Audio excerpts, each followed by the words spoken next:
Return to the past with a warehouse. This video is purely for entertainment and does not infringe on copyrights or laws. The rights to the novel and image belong to the original author. We do not claim ownership.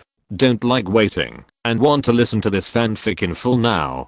Subscribe to our Patreon, where you'll find the best fanfics. Chapter 201 Zao Sanjiu shocks rumors. Rebirth. I'm the Emperor's teacher 300. Chapter 201 Wu Shushan calculated that his promotion and wealth must be due to Li Yuan. So since he came into contact with the government affairs of Qingshan County last year, he would think more about Li Yuan and everything. This is even more true after the mule machine came out. Wu Shushan paid more attention to the textile factory than Li Ju himself. Li Ju knew that the result of the mule machine had been written, and he would not ask more questions when he knew that everything was running normally. He only paid a little more attention to things that were beyond his expectations. His focus is still on solving the food problem and tinkering with new things. Wu Shushan has developed the habit of visiting the barren mountain every now and then. First, to see how the experimental field on the barren mountain performs. Second, the long-term and short-term workers on the barren mountain are in good spirits, which makes people like them and feel that this era is hopeful. Third, it is for the several factories on the barren mountain. County Magistrate Wu often goes to the factory to see the progress of each production line and to deter the covetous villains. In addition, if there was any conflict in the factory, with the county magistrate always paying attention, people would subconsciously restrain their own behavior style, and the conflict in the factory would hardly develop into a major incident or evolve into any other disturbance. County Magistrate Wu often went to the factory, and Yu Yaoniang was the only one who supported the factory. She was not willing to talk about anything when she encountered something. If no one else said anything, wouldn't it make her look inferior to Zao Sanjiu and others? Therefore, because of her strong will, Yu Yaoniang rarely complained about the hardships of running the factory. She often had conflicts with the surrounding villagers, or was short of this or that, and she supported herself. In other words, Wu Shushan had seen a lot and could see people's subconscious intentions, so he could see through Yu Yaoniang's true thoughts at a glance. After a while, County Magistrate Wu and Yu Yaoniang became very familiar with each other, so some gossip was inevitable. He Gong heard from the aunt who set up a stall outside that the girl from the He family was clinging to the master and wouldn't let go, and she didn't even take a piss and look in the mirror and so on. He Gong was extremely worried and asked for half a day off to rush back to the barren mountain to confront his daughter. Yu Yaoniang and He Gong had been fighting for half a year over whether to establish a daughter-in-law household or to marry a son-in-law. Neither of them would give in. Last year, Li Jufang gave Yaoniang an extra bonus, and this year he showed his intention to give the factory to Yaoniang. Yu Yaoniang gradually began to think, although my father gave birth to me and raised me, he doesn't understand me as well as an outsider who has known me for less than a year. She became more estranged from her father. This time, He Gong came in a hurry. He Gong scolded Yu Yaoniang for no reason. He said that she had no self-respect, no self-love, wishful thinking, etc. He also said, no wonder you don't like the young man who was told to you. You were hoping to climb up the social ladder, but you didn't even consider whether you are worthy. He is the god of literature and a government official in a red robe. You haven't washed the mud off your feet yet. Fortunately, you are in the eyes of the master, so the master honors you. You have only been honored for a few days, but you have forgotten the basics and are thinking about shameless things. Come back with me, and you are not allowed to see that government official in the future, let alone talk to him. Yu Yaoniang was anxious and angry. She forgot that Li Ju had told her that, since they were in the factory, Li Ju would make the final decision on everything.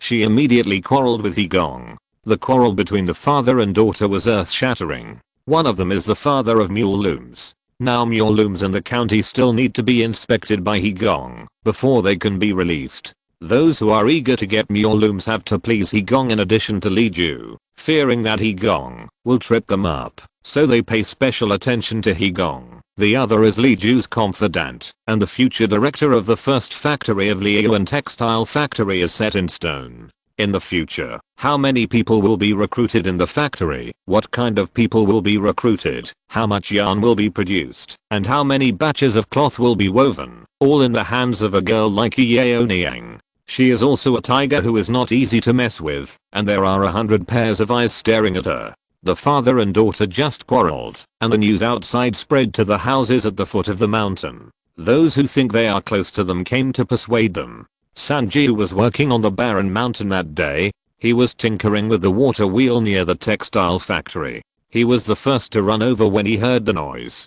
Yu Yaoniang threw herself into the arms of Zhao Sanjiu and Zhang Zhaoxi and cried, "We are doing business outside, and we don't see anyone. Why do they accuse me, just because I said a few more words to a man? I'm an innocent person. Why do they say these shameful things behind my back?" Zhao Sanjiu himself often travels outside, and he has suffered more grievances than Yu Yaoniang, so he can understand Yaoniang's feelings at the moment. And she personally dealt with those who spread rumors about her relationship with Li Ju. So Sanjiu glared at her and said, "Missy, whoever you meet, and what you say, are all ordered by the master. You should be frank and open. It has nothing to do with other people. The master only allows you to come around the factory from time to time, because he sees that you have not seen the world. He wants you to learn more, and find a job in the future. I didn't expect that you would not pay attention to the business, but pay attention to gossip. When I report back to the master, someone will argue with you. If you stir up trouble here, I'm afraid that I will cut off your tongues and feed them to dogs. Don't come here in the future." People on the barren mountain wanted to enter the factory, and people outside wanted to enter the barren mountain. When they heard that Sanjiu threatened to cut off this road, the onlookers laughed and apologized. No matter what they thought in their hearts, they dared not make any mistakes in front of Sanjiu. Sanjiu suppressed them first, ordered everyone to disperse, coaxed Yaoniang, and gently told Zhang Zhaoxi and others to accompany her to wash and dress.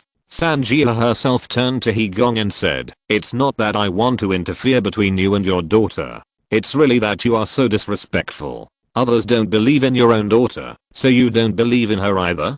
Don't you know what kind of character Yaoniang is? You say she is the most filial, but that's all. Even if she wants to set up a female household, isn't it because she is afraid that once she gets married, she will have to follow the husband's rules, and follow the old man's rules? What if her son-in-law bullies his parents and she can't restrain him? So in order to take care of you two, the girl has to resort to the bad idea of setting up a female household. The girl is thinking about you, and would rather sacrifice her own good marriage. But you, listening to others' rumors, come and bully your own girl. Wouldn't that make outsiders laugh at you, and make Yaoniang feel wronged? You love Yaoniang the most, but why can't you understand this?" He Gong regretted his decision when his daughter was so angry that she cried. His daughter had never cried because of her parents since she was a child. Sanjiu has always been very dignified, especially since she is trusted by Li Ju. Everyone listens to her words, because everyone knows that Li Ju even refutes what Mr. Huang says. Only Sanjiu, Yaoniang, the Dumada, Wang Dechen, and Wu Guangjia can seriously make suggestions, which will definitely be accepted. Therefore, everyone treats them differently. There is a subtle division of labor among these 5 people. Sanjiu is responsible for external affairs, Wang Dechen is responsible for internal affairs, and Wu Guangjia is responsible for miscellaneous affairs. People outside naturally respect Sanjiu more, so Sanjiu's words are also particularly important. Sanjiu felt that it was Engineer He who made the first mistake. Engineer He also felt guilty, and the combination of the two made him even more annoyed. "It's all because I was too impatient. Oh, I shouldn't have told the girl after hearing her nonsense, but how can I not be anxious?" Sanjiu slightly slowed down her tone, asked Engineer He to sit down in the office inside, and said, "Missy is young, and it's not uncomprehensive. You can help her get through it, and just say that you are busy working in this house and can't take care of the things in the mountains. So let Missy communicate with outsiders on your behalf. Isn't that enough? As for you wanting to teach your daughter a lesson, just discuss it with the girl quietly at night. Why do you yell at her in broad daylight in front of everyone? The girl is so old, where should she put her face? Think about it, right? Chapter 202 successfully boarded the ship. Zhao Sanjiu finished psychological work for He Gong and went back to persuade Yu Yaoniang. Good girl, I know you have been wronged. How can we not be wronged when we are out there? Since you have taken on the responsibility and have managed a fortune of thousands or tens of thousands of taels, what's the big deal if you suffer some false grievances? Don't take it to heart because of the shallowness of ordinary people, and don't blame your father for it. He Yaoniang sobbed and said, how can I complain about the words of outsiders? I'm doing this for my father, and they don't understand my feelings at all. The master has only seen me a few times, but he is more considerate of us. The county magistrate seemed difficult to talk to, but he didn't say anything about our business after all. Only my father scolded me without knowing right or wrong. Zhao Sanjiu said, the master is not considerate of us, but he is short of people, and has to treat us like men, which just meets our thoughts. If we have conflicts with the master on other things, the master will not pay attention to our ideas. As for the county magistrate you mentioned, I have only met him a few times. I vaguely remember that he was a very mature official. An official who is kind to you. Either he is so smooth by nature, or he has ulterior motives. You should be careful too. You should go and apologize to your father. The master often said that the closer the relationship is to anyone, the easier it is to seek perfection and to have unexpected gaps. Because of the close relationship, people have higher expectations of him. If an outsider accused you like this, would you be so sad? I wonder how regretful your father is now. You and your father are angry, and as a daughter, how can you not feel sorry for your father? After tonight, won't you regret it? He Yaoniang was finally put behind her by Sanjiu. After all, she was thin-skinned, unlike Sanjiu who almost starved to death on the street. She could not let go of the idea of maintaining her reputation, so she had to distance herself from outsiders. Whenever shopkeepers or errand boys came to ask about the order of mule machines, He Yaoniang would take someone with her to meet with them. The rumors gradually disappeared, but it was really inconvenient to do things. He Yaoniang gritted her teeth and insisted that she would never let Li Ju insert another person, even her father. At the same time, she admired Sanjiu from the bottom of her heart for being able to handle all aspects. Sanjiu had less father to help her. After a while, it was almost time for the rush harvest. Farmers watched the growth of rice and wheat in the fields every day, and they would rush to harvest them when the time came, and then plant the second crop. The factory also had a holiday, so that the workers could go home to harvest, or join the harvesting team in the barren mountain, to earn a few extra wages. He Yaoniang took this time to sort out the chores of the factory and draft the development plan for the end of the year. The development plan is related to whether she can become the factory director, and it is the top priority of everything. At this point in time, Wu Shusheng and He Yaoniang's father leaked an idea and wanted to marry He Yaoniang. He Yaoniang is several years younger than Wu Shusheng. She looks like an above average girl. Because she is used to being wild, she always dresses like a man, and her skin is slightly darker than that of ordinary girls. He Yaoniang's family is just a family with food and clothing.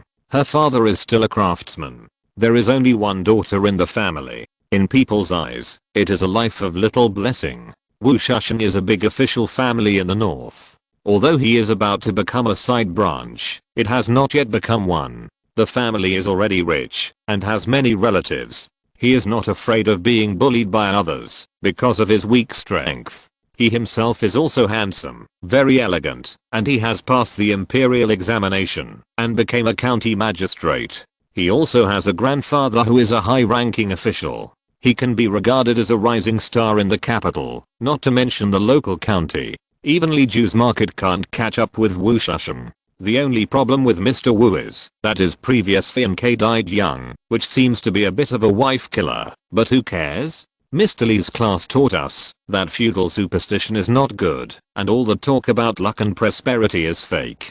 It doesn't matter whether it's true or not. Anyway, Mr. Wu's previous wife didn't even marry him, so marrying him now is considered a first marriage, not a second wife, and he is really a rich son-in-law. When Mr. He was found by County Magistrate Wu, he was still uneasy. After hearing the intention of the visit, he was panicked and ecstatic, and he wanted to recognize this son-in-law immediately. But thinking of his daughter's character, He Gong immediately gave up half of his ecstasy. Of course the old man is willing to do it. It's a blessing for our family that you like her. But my daughter, the old man's words are useless. She has to make the decision herself. She said that she wants to set up a female household in the future. I'm afraid that if I agree, the girl will tear down our family next time. Since County Magistrate Wu and Yu Yaoniang have been dealing with factory matters for half a year, he certainly knows Yu Yaoniang's character very well. He smiled and said, "It's good that the old man has no objection. I will talk to Yu Yaoniang about her myself. I don't think she wants to know about it from other people. I think I need to tell my parents about my lifelong event first. So I'll tell the old man first, and then ask my family's opinions. It's okay on both sides, and then I'll tell the girl." He Gong was very moved to see that such a lucky person handled things so properly. He felt that his daughter was not worthy of such a good son-in-law. He just hoped that his daughter would be better. Scholar Wu had communicated with He Gong, and then came back to tell Li Ju about it. He then wrote a letter to the capital to report the matter to his grandfather and father. His grandfather was naturally very reluctant. His father was soft-hearted and had no objection, but his stepmother was very happy. She was afraid that her father-in-law would find a wealthy family for this illegitimate son, so that he would get the help of his wife's family and bully them. Now he volunteered to marry a country peasant girl, and she was eager for it. If her father-in-law had not looked unhappy, she would have agreed. When she received the letter, Scholar Wu was determined, and behind Yu Yaoniang stood the #1 textile factory in Liyuan, a place destined to breed monsters, and he was determined to get it. His grandfather was out of reach, and could not argue with his grandson. In addition, he was old, and was afraid that he could no longer take care of his descendants. With the instigation of Scholar Wu's stepmother, he had to turn a blind eye and let him go. After both families acquiesced, Li Ju invited him out for a drink. At Dayu Tower, they prepared a table full of river and sea delicacies. When they were drunk, he asked him, "I guess you like her a little, but you also like her for the textile factory, so you will definitely agree that she will continue to control the textile factory after marriage, and continue to show up in public, right?" County Magistrate Wu answered straightforwardly, "Yes. I have ambitions, but I have no way out. You are my way out, so I will naturally do whatever it takes to get in touch with you. It just so happens that I also admire Missy's ambition. She has a kind of indulgence that disregards rules, which I like very much. This is a win-win situation. You don't have to doubt my intentions. My intentions are not good, but I need you to take me to the future together." Li Ju didn't expect him to be so straightforward. For the first time, he was speechless. County Magistrate Wu was very lonely, so he poured wine and clinked glasses with him. "If that's the case, why don't you like Samjiu? It's not that I dislike Yaoniang. Just in terms of appearance, Madame Zhao is much better. In terms of relationship, Madame Zhao and I are closer." Magistrate Wu said, "Sir, you are wrong. I think Yaoniang is very beautiful. As the saying goes, flowers have different tastes. Peon is a good, and Xianglan is not bad. As for the relationship, I can't rely solely on my wife. It also depends on me how we can work together in the future. Madame Zhao is good, but the industry she owns is not what I want. Yaoniang's textile factory is the right one. If you're listening to this novel on a channel other than Fanfic World, it means they downloaded and uploaded it without effort. We cordially invite you to visit our channel, Mundo Fanfic Novelos. There you'll find the original version of this story, and you can explore many other novels of various genres. We're waiting for you to immerse yourself in a world of incredible novels. Chapter 203. Good news. Very good news. Magistrate Wu did not hide his purpose at all. He did have a good impression of Yu Yaoniang, but whether this good impression was love or not was uncertain. He also had ambitions, and he told Li Ju bluntly about his ambitions. He wanted to bind the textile factory through Yu Yaoniang, and bind the source of industrialization. Li Ju admired his frankness a little, and did not comment on his decision. "I don't know your affairs, nor am I a relative of either of you. Although the things you said are related to my family business, they are not closely related. I don't want to care. But if you go directly and say it, it's a bit like using power to pressure people, which is not good.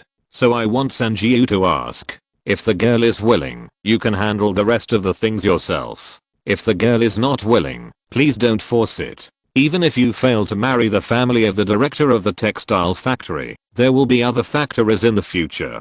Just like the glass factory and the coal factory, they will all be good places in the future. Magistrate Wu agreed very happily and promised not to mention this matter to Yu Yaoniang before Sanjiu asked the result. Li Ju went home and found Sanjiu, asked the kitchen to bring her a roast chicken and a bottle of rice wine, and asked her to help find out what Yu Yaoniang meant. The result was a bit unexpected. When Sanjiu first said that a man wanted to propose marriage, Yu Yaoniang refused outright. But when Sanjiu hinted that the man who had this idea was Magistrate Wu, Yu Yaoniang blushed and replied, "Madam, please stop making fun of me. Who is he to like me? I heard that they would not look for someone like me when they want a concubine." Sanjiu knew that Yu Yaoniang was also very willing in her heart. After returning, Sanjiu explained everything to Li Ju. Li Ju couldn't help wondering, we all know her ambitions. How could she want to go home and get married? If she really has this plan, why did Yaoniang refuse so resolutely when Mr. He wanted to find a son-in-law? Sanjiu rubbed his hands and picked out a few teas and fruits from Li Ju's small flower hall to put together. While putting together the food boxes, he smiled and said, "That's because she hasn't met someone she likes. In this respect, Yaoniang and I are the same as the master. If we don't like someone, we won't be willing to settle for it and would rather drift alone. But if we like someone, we will take back what we said before." But the county magistrate is a good man, and Yaoniang will not lose out this time.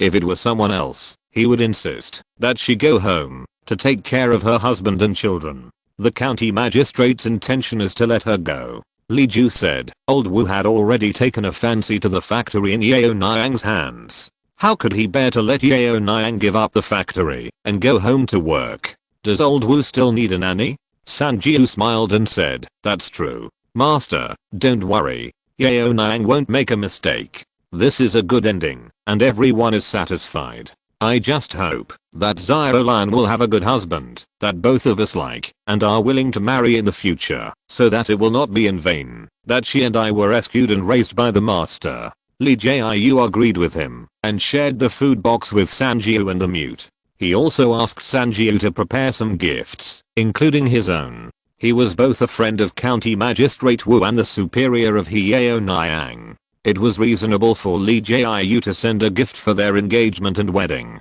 Judging from the situation, it was time to prepare it. The long-standing disagreement and stalemate between Yu Yaoniang and her father was broken by County Magistrate Wu's stroke of genius, which was a happy event after all. In addition to this happy event, other good news came one after another. The first 3,000 sets of Huang Zhi's dictionary were finally printed, and there were a lot of illustrations in it to help understand some nouns. This dictionary can not only be used as a tool for recognizing words and looking up word meanings, but also play a basic role in popular science. Li Ju did charity work and provided a set of popular science illustrations for the dictionary, including flowers, grasses, trees, insects, etc., and tried to record all kinds of objective objects. Taking flowers and grasses as an example, there must be all parts such as flowers, leaves, seeds, branches, rhizomes, etc., and simple texts are used to explain their bud period, flowering period, habits, etc. Of course, it is impossible for Li Ju to find someone to search for these things all over the country. He directly found a modern encyclopedia, circled the more common parts, and gave it to Xia Shangzhang to copy a simple line version.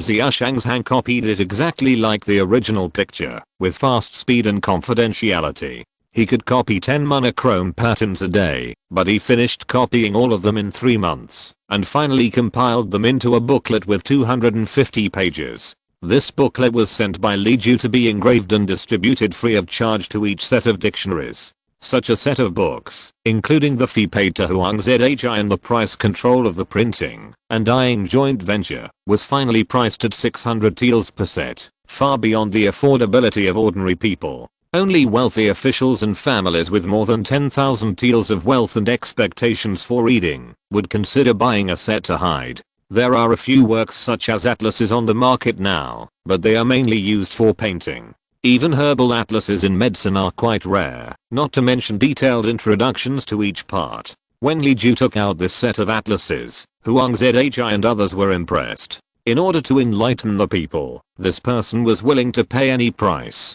According to the previous ratio, the printed dictionary was sent to the county school first, and another set was placed in the iron cage under the county government office. If the people need it, they can go to the county government office to read it.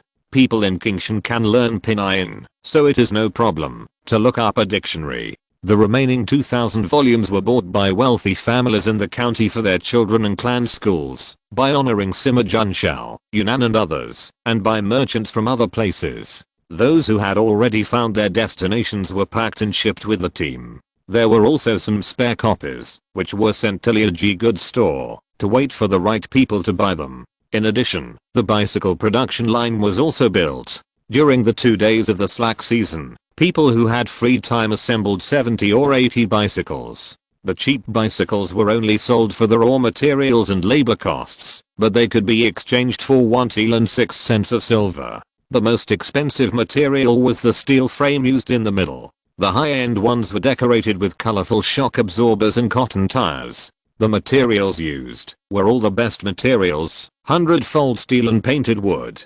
The front and back frames were tied tightly. The overall size was a circle larger than the cheap ones, so the price was very high, up to 80 taels of silver per bicycle. This batch of bicycles was more popular with the general public than dictionaries. Even the poorest families could get one, as long as they worked for Li Yuan for a month. Therefore, after the first batch of bicycles were assembled and rolled off the production line, they did not even fill the pre-ordered orders. Together with the previous experimental version, a total of about 120 bicycles were put on the market.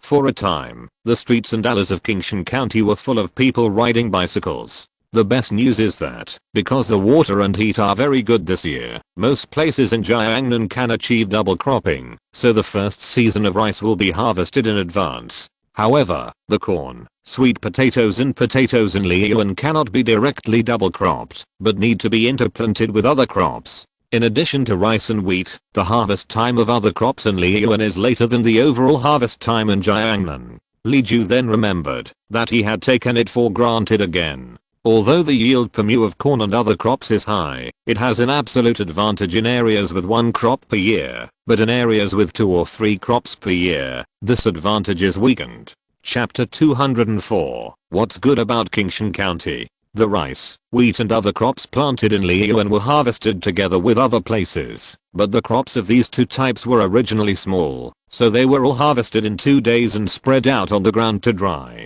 The next step was to turn the soil and add fertilizer. While the seedlings were sprouting, the extra labor helped to rush to harvest the nearby farmland.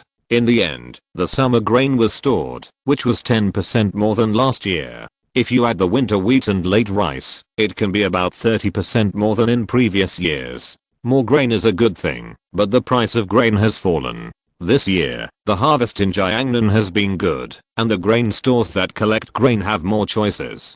Farmers are unwilling to sell at a low price, so they can only watch the grain rot in their hands. Moreover, the grain price changes arbitrarily, and it may fluctuate by more than 2 coins in a day. The arbitrary increase or decrease is really unacceptable to the already weak farmers. The situation in Kingshan City is not bad. In the past 2 years, because of Li Ju, every household has unknowingly stored more grain. As the saying goes, when you have enough food and clothing, you will know honor and disgrace. They have grain in their hands, so they are willing to be courteous. Because of the constraints of the joint venture and the government, the grain shops honestly purchase grain according to the official price issued by the court. There were also grain merchants from other places who were jealous of the good white rice in Kingshan County and wanted to unite to squeeze a big deal, but they were rejected by the local grain shops. They were also jealous of their peers who made a lot of money by buying low in good years and selling high in bad years, but they didn't dare to do it. Master Li was eyeing them covetously. If anyone dared to break the rules, Master Li would come in and replace him at any time, and the other families would never lend a hand, but would join forces to divide the market. Since County Magistrate Wu was engaged to He, the maid of Li Yuan, he was also a Li Yuan person. It was impossible to expect County Magistrate Wu to suddenly be so stupid as to declare war on Li Ju for a little bribe. Anyone with a discerning eye could see who was the goose that laid the golden eggs. Those who wanted to take over Qingshan County finally left in dismay, leaving only the court's published price written on various notice boards in the city, informing all grain sellers of the current price of grain purchased by the government warehouse. Farmers usually sell grain nearby. If they are not satisfied with the price, they just ride a few miles to sell the grain to the grain store that represents the government warehouse to collect grain. This kind of thing cannot be concealed. Farmers will visit relatives, peddlers will go from street to street, Sinahan will pull out the autumn grain harvest in Qingshan County to praise and shock other county magistrates under his jurisdiction. The news gradually spread through people's movements and word of mouth, and soon attracted farmers from other surrounding areas. Now the taxes still paid in grain. Farmers pay taxes and come back to calculate that it is more cost effective to sell the grain to Qingshan County and then take the money back to pay the rent. Therefore, they would rather travel a few more days to sell the grain at a price. The fields were very busy and they needed manpower on the roads. In order to reduce the consumption of manpower, several families or even a village gathered together, with a few people going to sell grain and a few people staying to farm. Yu County always couldn't hold its head up next to Qingshan County because of the robbery the year before. Last year, a thunderstorm hit the official warehouse in Yu County, saying that it was burned cleanly due to a lightning strike. How much grain was burned in the warehouse, whether it was an empty warehouse or a full warehouse, was a matter for the official warehouse to say. Anyway, there was no grain, so who could ask for an investigation? Fortunately, Qingshan County put aside past grudges and quietly sent them some coarse grains that the big grain merchants looked down upon. The coarse grains mixed with chaff saved the lives of many farmers in Yu County. This year was going to be a bumpy year, and the people of Yu County thought that if they produced 30% more grain, they would not have to rely on their neighbors anymore, right? Although Qingshan County was rich and didn't care about the relief, everyone was so poor that they had to go barefoot. Others turned over a fortune in 3 years, while they were so poor that they couldn't even wear pants. The contrast was too tragic.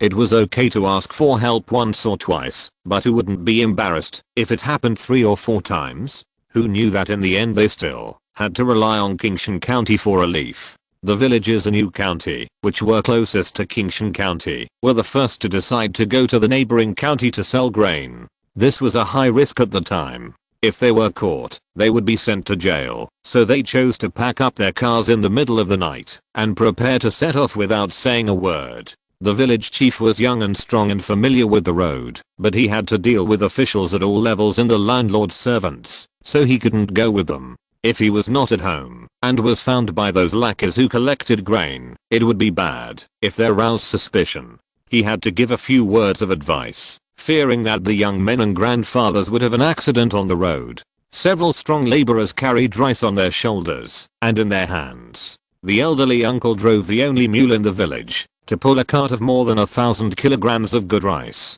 There were also several women pushing carts, all of which were also loaded with hundreds of kilograms. The entire team brought a total of 2,000 kilograms of pounded fine rice, which was equivalent to the price of rice set by the court this year. They learned that 200 taels of silver should be worth 200 taels of silver. 200 taels of silver is enough for each household to get 4 or 5 taels, so that no one will starve to death next year. The remaining money can add to public property such as schools and sacrificial fields. With this money, you can hire a good tutor to teach some good children.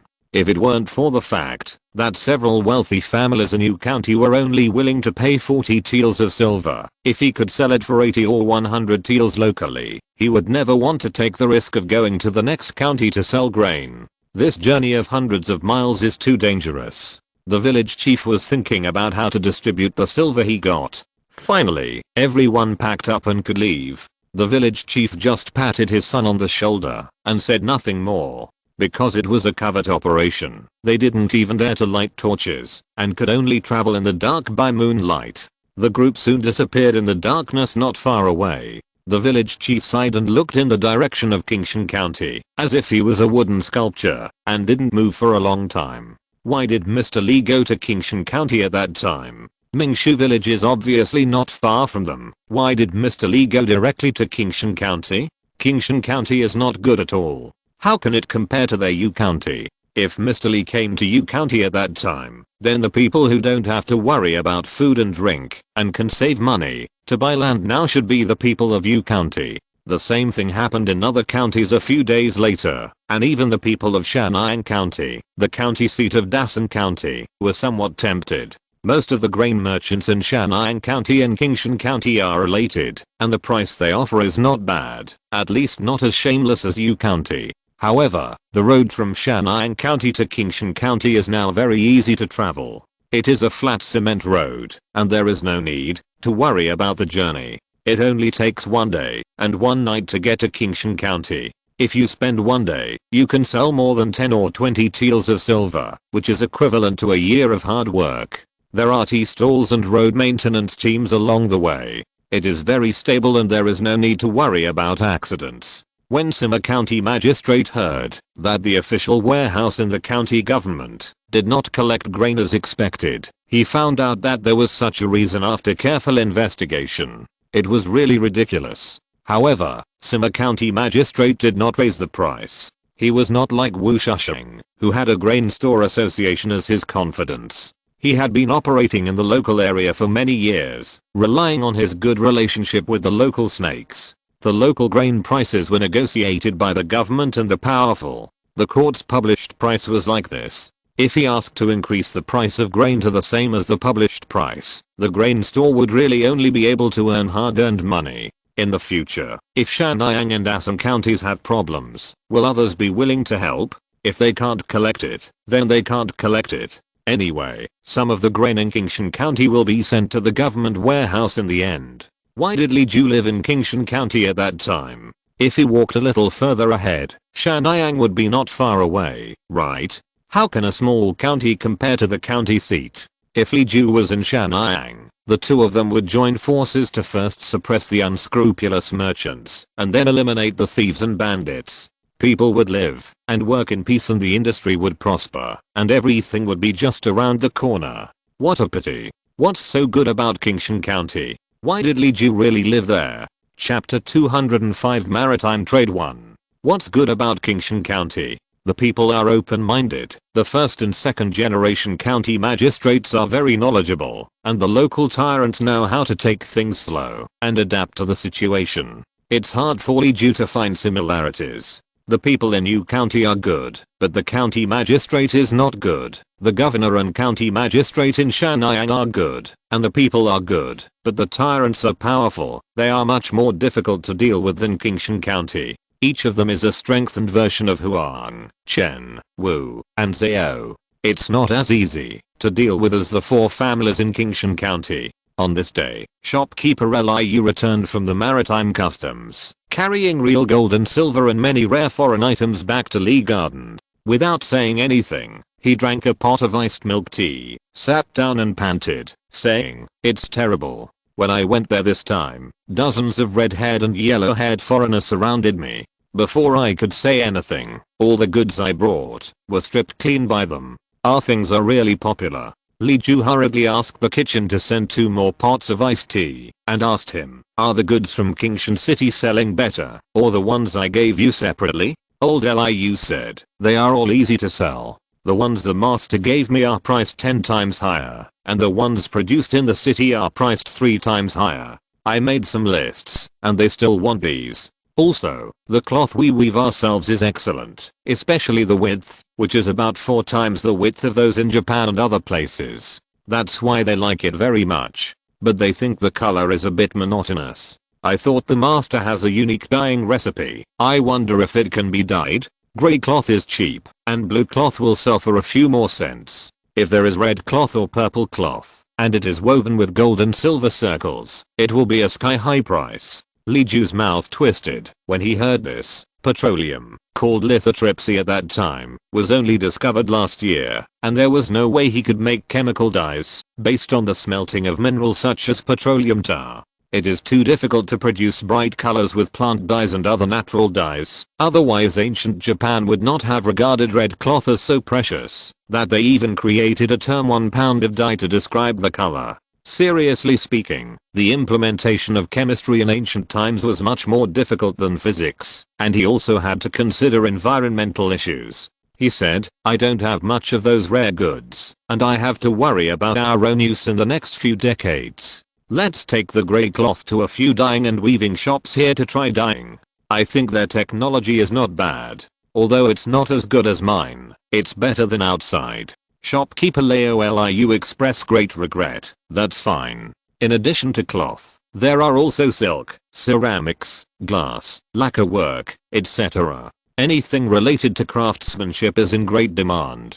In addition, there are our books, Kingshan pens, etc. and others are bringing them in boatloads. Oh, and the small pocket watches, soaps, floral water, mirrors, rhinestones and the like that you gave me, master, are especially popular with foreigners. Several companies have tripled the price to come to me for reservations. I think the price is really rare, so I took the deposit first without discussing it with you. Brother, can you see if you can give it to me? If not, I will send the deposit back, and it will be over. It was also agreed in advance. Li Ju said, okay, this matter. Ada, you sort out the goods according to his list. Give him all the goods that should be taken from your own warehouse and those that should be transferred from Liu Chen. The mute nodded to indicate that he understood. Old Liu looked at the mute with great regret. Ada is good in everything, but it's a pity that he is so careful and reliable, and he is a man. What's wrong with Madame Zhao and the others? It's a pity that there is a difference between men and women. You said before that you wanted to cure his muteness. What did the doctor say? The mute shook his head repeatedly. He didn't want to cure the disease. He didn't like to talk, and it was even more so after he followed Li Ju. The muteness made him gain Li Ju's trust. If talking would make him lose this trust, it would be better not to speak. Li Ju said, the doctors in the county said that it was not good. I wanted to take him to Nanjing for a checkup. Maybe this year. Mr. Yu wrote to me and asked me to go to Nanjing. The old gentleman helped us a lot and sent brother Yu to learn farming skills. I should have mentioned it to him. I didn't expect that it was the old gentleman who mentioned it himself. It's my problem. The dumb shook his head more and more frequently. Li Ju ignored his opinion and continued to talk to the shopkeeper Liu. What kind of books are given to foreign countries? Are there any of my miscellaneous books?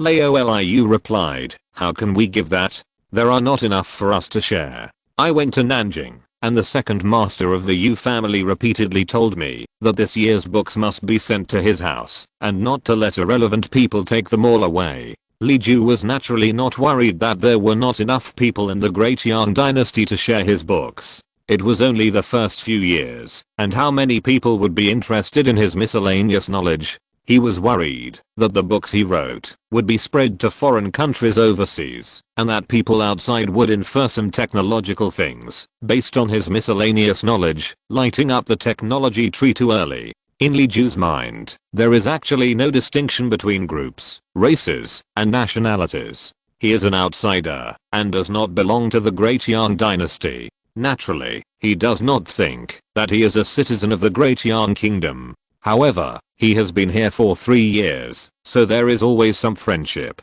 If the development of the nation state is earlier than the development of morality and rule of law, without the constraints of international law, what will the international situation become? The earth politics of the parallel world has taught everyone a good lesson. When the Great Yang is strong, it is naturally not afraid of others coming to kill it. But what if the Great Yang declines? It is the civilians who suffer. He always hopes that the Great Yang will be good, and the power should be in the hands of peace-loving people. Li Ju said, if someone from outside asks you for books on miscellaneous subjects, be sure to keep them and tell me. But if it's the classics, then it's fine. Yu Fu happened to bring this year's rice production data and several types of rice seeds to Li Ju to discuss the optimization of seed selection. He heard this before he even entered the room. Without caring about listening to inappropriate things, he interrupted and said, "That's strange. Are these things we've worked on more valuable than the words of saints?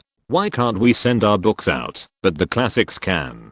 Shopkeeper Liu and Li Ju stood up to greet them. Li Ju did not directly answer this question, but asked, "Brother, you came early today, why don't you pick seeds in the school?" Yu Fu did not get to the bottom of it. This topic was more suitable for careful discussion when Huang Zhi, County Magistrate Wu and others were present.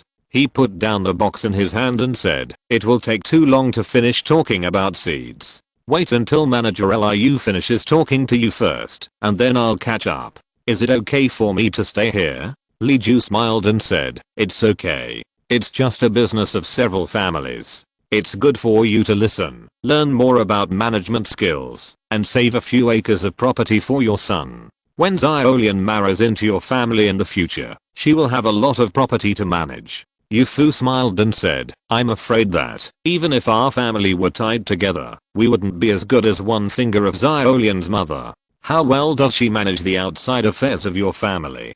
Compared with her, Wang Dechen seems too biased. "You guys talk, and I'll listen too." After that, Yu Fu really didn't treat himself as an outsider. He sat cross-legged on the Luohan bed diagonally opposite Li Ju, poured himself tea, and brought himself snacks, and ate nuts, while listening to their conversation. Li Ju turned back, and discussed with the shopkeeper Liu what to sell next. "If they want the words of sages, poems, and essays, you might as well give them more. Let them appreciate the brilliant literary glory of our Central Plains. Every household in our country studies books, reads the Analects of Confucius and sings Guanju, and there are only tens of millions of people. If you count the foreigners, there are tens of millions more. If you can educate them, wouldn't it be a great contribution to the world?" Shopkeeper Liu thought it made sense. "Now that you put it, I understand. The sages passed on books, wasn't it for people to understand more truths? Teach as many as you can." Li Ju nodded and said, "If there are smart and studious foreigners who are willing to stay in Dayang, you can try to recruit them." Chapter 206 Rice 1. In the past, shopkeeper Liu was in the livestock business and often had to deal with the nomadic regime in the north. The border trade had been going on for a long time, and people lived together. It was not uncommon for the two sides to have people from each other in the caravans and even in the lower level government. He was used to it, and promised to help Li Ju look for suitable talents. Yu Fu looked at Li Ju with a little doubt. Li Ju smiled and said, "Brother, you should take a broad view of the world, and don't be too restrictive about people from different families. Think about how many Tang envoys served in the court during the heyday of the Tang dynasty. We are just a small wealthy family, and it doesn't matter if we have a few foreign friends. We can use our wine and our culture to move them, let them recognize us, join us, become one of us, and bring our civilization to their country. This is a feasible way that our ancestors have already practiced.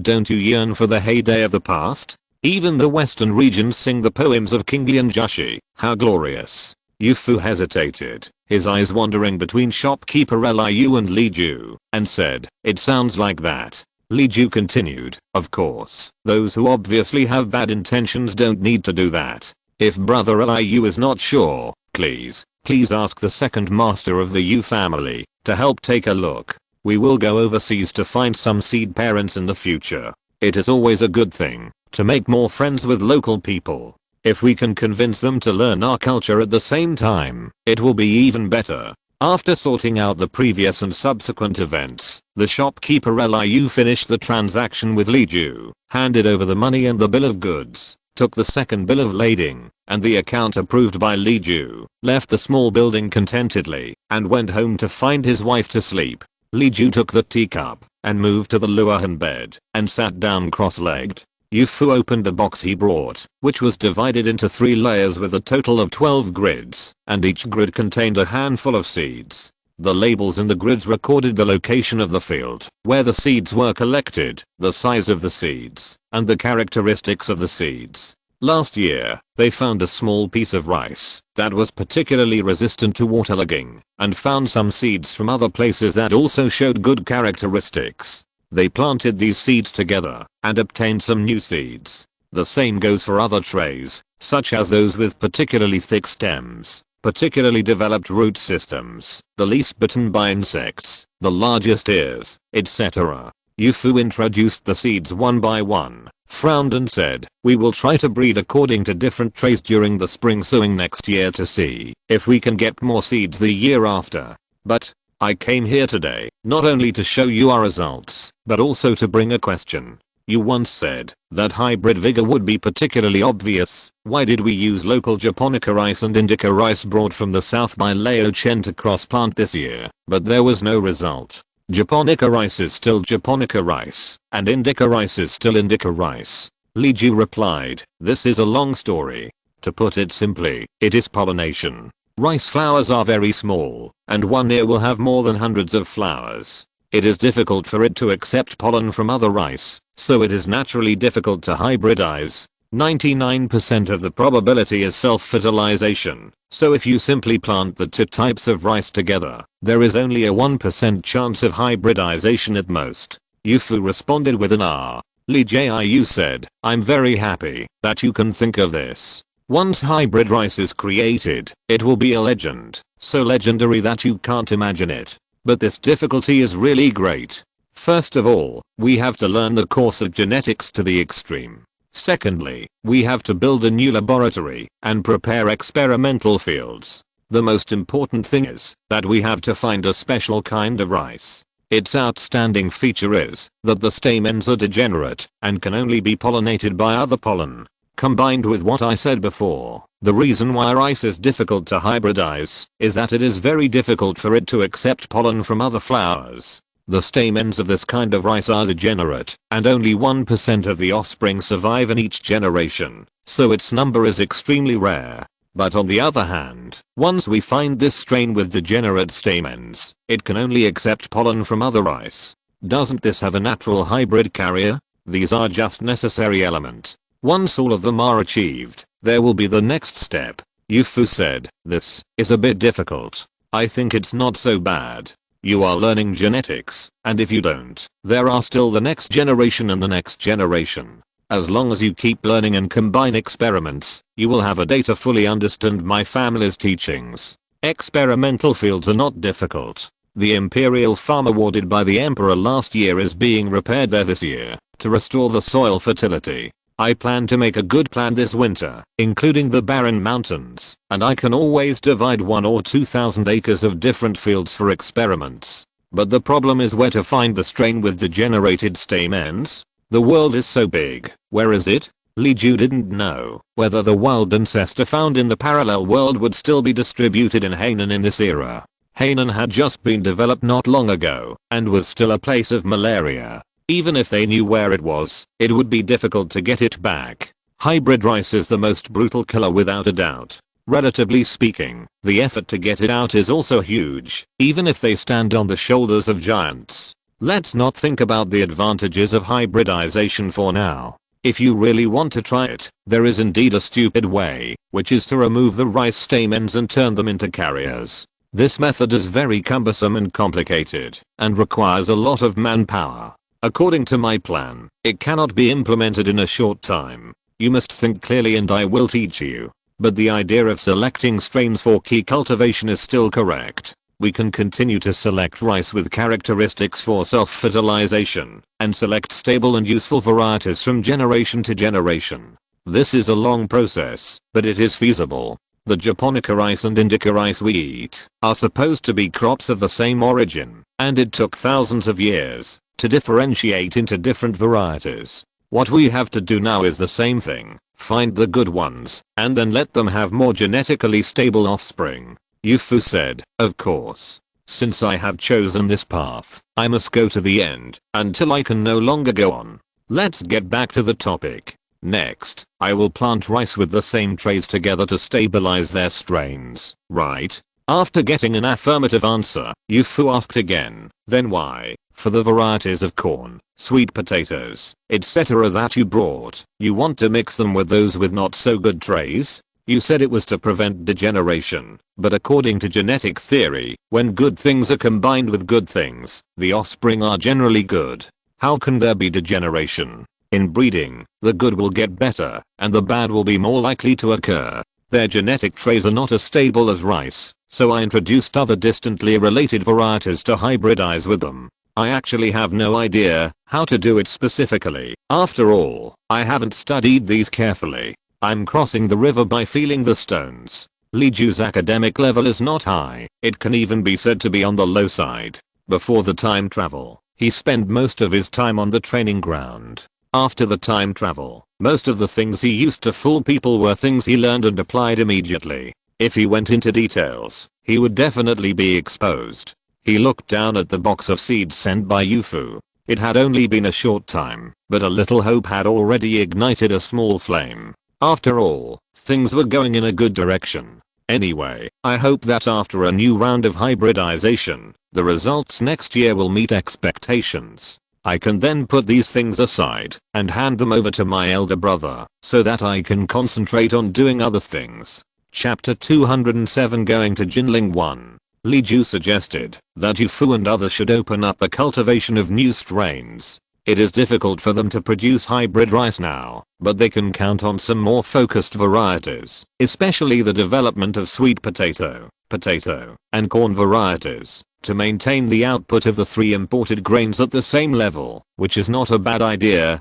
If he really patiently completes the rice demyelination and pollination hybridization, and transfers the 2 favorable characteristics, it will be even better. Yufu did not have too many ideas about this. Anyway, Li Ju knew more than him. They had no choice but to do as Li Ju said, which was reasonable. The fields outside have been plowed and prepared to plant late rice and wheat. Their experimental fields will not rush for the second round of interplanting, and they have enough time to clean up all the seeds. If the hybridization experiment is really to be carried out next year, then part of this year's late rice can also be allocated to them to practice how to remove stamens. Whether it is manual removal using time difference or warm water bath using temperature difference, it is a technical job and cannot be accomplished overnight. Yufu would not go to the fields to do farm work himself. He was very humble to touch the seeds he collected with his own hands. He would often look at the fields to see the hope of a good harvest.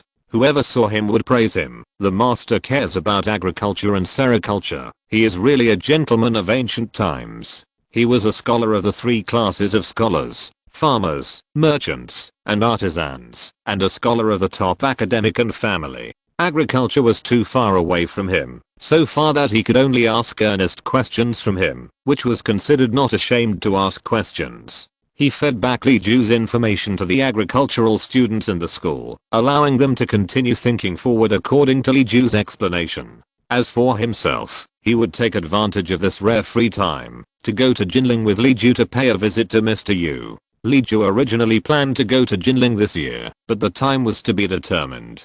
In the first half of the year, there were factories, spring plowing, printing books and other things. Everything was complicated, and his journey to the west was also at its most exciting time. At this time, he slipped away to Jinling, and it would take about half a month to go back and forth. In half a month, I don't know how much work he would have to supervise. This delay dragged on until Yunnan couldn't sit still and sent a post to invite him. Yunnan took the initiative to send a post to invite him to go, and also said in the post that he was old and weak, and his remaining years were about to decay, and it was difficult for him to go to the carriage. If Li Ju dragged it out for another year or 2, it would be really rude. Now that the taxes have been paid, Li Ju no longer needs to worry about the crops such as rice, wheat, and rapeseed planted in the double season, and the experimental fields have not been harvested yet. The factory is in a semi-closed state due to the busy farming period during the double season transition, but it can barely keep the equipment running. The sea trip has just ended, and the new round will not start for half a month. Considering Mr. Yu's own free time, this month is the most suitable. Li Ju wanted to go, and Huang Zhi thought that he hadn't seen the old man for many years, so he followed him. Li Ju also wanted to bring the mute with him, and Sanjiu was worried about him, so he insisted that Yu Yaoniang should go with him. Li Ju thought that Huang Zhi and Yufu both brought their female relatives, so it was not impossible for him to put Yu Yaoniang in the group of female relatives. Huang Zhi's wife, Zhu, was a Jinling lady. She had not returned to her parents' home since she became pregnant the year before last. They had only some correspondence.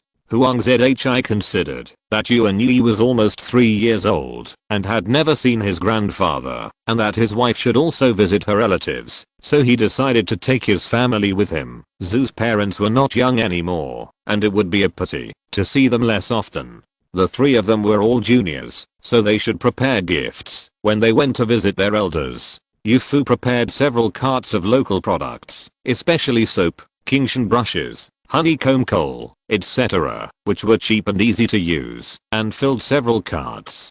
Huang Zhi prepared books, including miscellaneous studies, drama scripts, dictionary, and Journey to the West, all of which were wrapped in waterproof oil paper and oilcloth for sapphire keeping. When Wu Shusheng, Zhao Xiansheng and others learned that Li Ju and others were going to visit Yu Yaoniang, they asked them to bring some filial gifts. Zhao Li would go to Jinling to study after taking the exam for a scholar, and if Yunnan was willing to protect him, they would be relieved as parents. Li Ju brought mainly modern things, such as cloth, gems, beautifier, rice wine and wine, etc., as if an awakens was giving gifts. The motorcade of the 3 families had more than a dozen carriages, and 40 or 50 followers followed in front and behind, which was very lively. Li Ju only brought the mute and the youngest mother, and the youngest mother followed Zhu to help take care of Yuanyang. Only the 2 of them rode a tall horse each, which seemed incompatible with Huang and Yu, but the 2 families didn't care.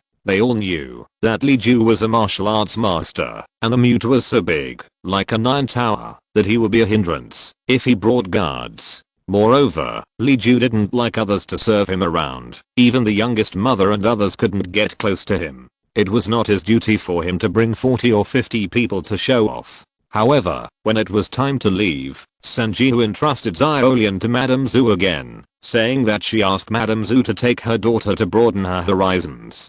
Madame Zhu and Sanjiu have a very good relationship. She once thought that Huang Zhi wanted to take Sanjiu as a concubine. She was jealous, but in fact, she was willing to take her as his arm. But Huang Zhi had no intention, and Sanjiu had no intention. It would be fine if they talked it out. Madame Zhu treated Sanjiu differently from others. Sanjiu was a beautiful widow who could keep her chastity, and she was good at talking and coaxing her into submission. She was also good at dressing up and making people look bright and dazzling. She was neat and generous in dealing with people. She often showed some care on weekdays, even if it was her own sister. How could Madame Zhu not know why Sanjiu suddenly changed her mind and sent Xiaolian? She only looked at Grandma Yu and saw Grandma Yu's earnest expression. She understood instantly that this was Grandma Yu's intention. She wanted to bring Xiaolian to Mr. Yunnan to see. Although Yu Sanlang will be a branch of the Yu family in the future, Miss Yusan will also be in charge of the household, support her husband and children, and interact with people. How can any village woman be able to do this? Although Yu Fu and the grandmother chose Xiaolian, Sanlang himself seemed to be very happy about it. After all, there was an old man above him, and he had to let the old man meet her. If they really couldn't get along, it was because they were not destined to be together. It didn't matter if they went their separate ways while the matter was still fresh. If the old man still objected when it came time to discuss the engagement, that would be inappropriate. Sanjiu was very busy. All the affairs in and out of Lee Garden, except for the public account, purchasing goods and recruiting people, repairs, and additions, which were all handled by special people. Nothing else was beyond Sanjiu's hands. Even if there was any news about Yu Yaoniang's factory, it was Sanjiu who passed it on.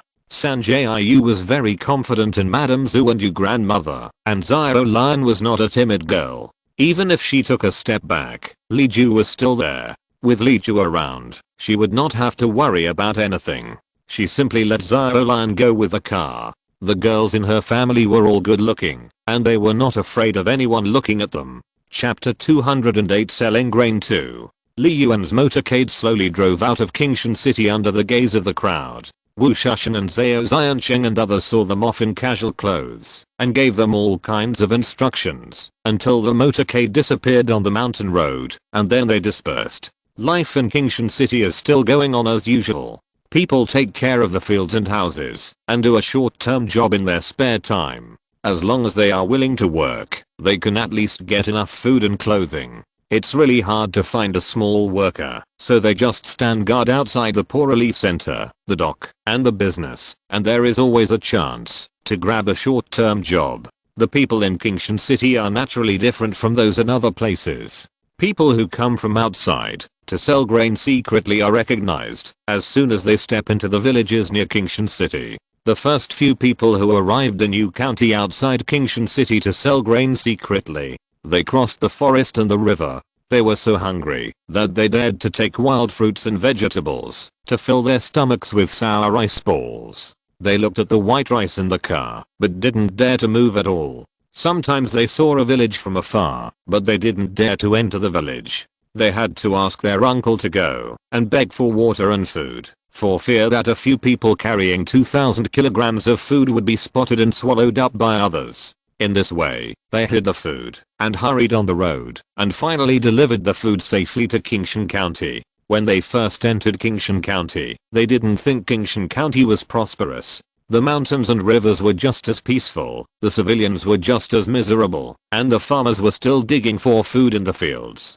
The people in the village to which Kingshan City belonged had more money this year, so they made some small additions to their families. Probably the cheap homespun cloth from Leon, oil, salt, sauce, vinegar, pots, and bowls, honeycomb coal and other necessities. Even with such a little addition, it was pitiful that it didn't seem that their lives were any better from the outside.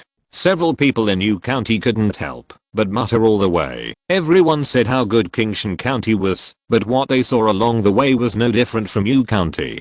Didn't everyone live in shabby houses and wear messy clothes that looked unrecognizable? At most, the shoes of the farmers in Kingshan County are not bad. At least the shoes worn by the pedestrians on the road have good soles. If there is any difference, it is that the poorer and farther the villages, the fewer people there are. This kind of small number is not a natural small number of people, because there are still many houses and fields, but simply fewer people. However, as the journey got closer and closer to the county town, everyone gradually understood why the village had, and others said that the people of Kingshan had good luck. The villages close to the county town have shown a different kind of prosperity. The villages are well organized, and the roads are very neat. Even every 2 or 3 households have a working ox. The elderly and children can walk outside in neat clothes. Many women spinning and weaving in the yard are also dressed more brightly. Since dressing up must happen after eating and wearing warm clothes, it can be inferred that they have extra money after eating and storing food. This is very enviable in their village, except for the landlords who have hundreds of acres of land at home, who can afford new clothes. The people who collect grain near such villages are definitely willing to offer a price. Because they miss their families, they are also willing to sell grain on the road, as long as the price is right. Unexpectedly, because the grain price is good, the farmers are very willing to sell grain. They are afraid that, if they are late, the grain price will fall like other surrounding counties, so they have to sell it out when the grain price is good. The grain stores, landlords, merchants, etc. in Kingshan City have already completed the work of collecting grain in the countryside, and it is impossible to find them at this time. Everyone had to continue on their way and rushed to the city. People with ragged clothes and listless expressions are out of place in Kingshan City. Kingshan people can tell at a glance that they are from other places to make a living. They have seen too many people who can't survive and come to try their luck, and they have already identified experience. Several people from Yu County came to push goods, obviously to sell goods. They didn't know how much money they would have to pay to enter the city, and they seemed uneasy and a little worried. Because life was comfortable, many old men and women who could no longer do physical work set up tea stalls and chessboards on the roadside, chatting and drinking tea, while doing some handicrafts, earning a little money, and passing the time. They noticed this group of young strangers, and seemed to see their embarrassment. The uncles and aunts chatted for a while, and the one who looked the most friendly took the initiative to come out, and greeted them in Mandarin. "Hey, young people are going to the city to sell things?" The old man was waving a big banana fan, with a child wearing a red bellyband on his knees.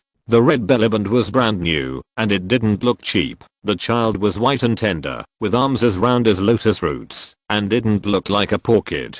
The old grandfather taking care of his grandson made people feel at ease, and he didn't look like a bad person.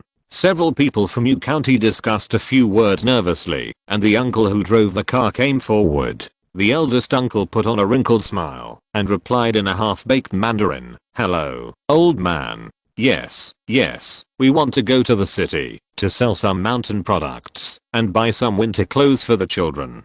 The old man's eyes lit up, and he brought his men to gather around. "We can help you see what you are selling and tell you which store to sell to. There are many merchants in the city, both profiteers and good people. You are unfamiliar with the place and are afraid of being deceived by sweet words." Another old lady who was also holding her grandson continued, "It's a small matter for you to be deceived, but it will be bad if it gets out that people think there are profiteers in Kingshan City. We are all good people in the city, and the profiteers are all from outside. Business is good this year. There are too many people, but there are also many profiteers." A group of old people who are familiar with each other came up.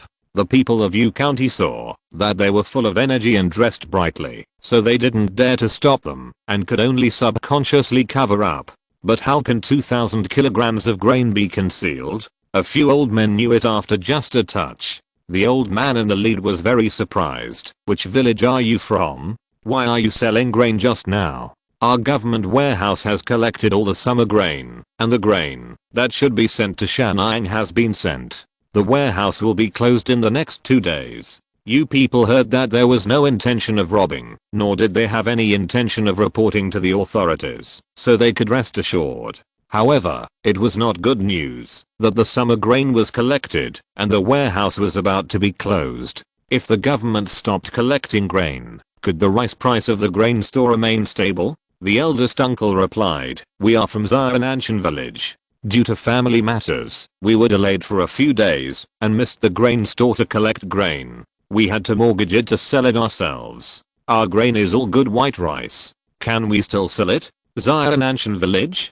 The old people chatted again. After they understood the whole thing, the old man said, "Oh, I heard that several large grain stores over there have lowered the prices to extremely low levels. Even if you catch up, you can't sell to them. Well, it's hundreds of miles for you to travel this way. It's not easy. Don't worry, even if the grain stores in the city are not human, Master Li will definitely be a humane person. If the grain merchants lower the prices too much, it will be the same if you sell it at the back door of Li Yuan. Does Li Yuan know? It's the family of the great and kind Master Li. Let me tell you, the reason we have a good life is all thanks to his sympathy for the poor and the weak, and his help regardless of cost."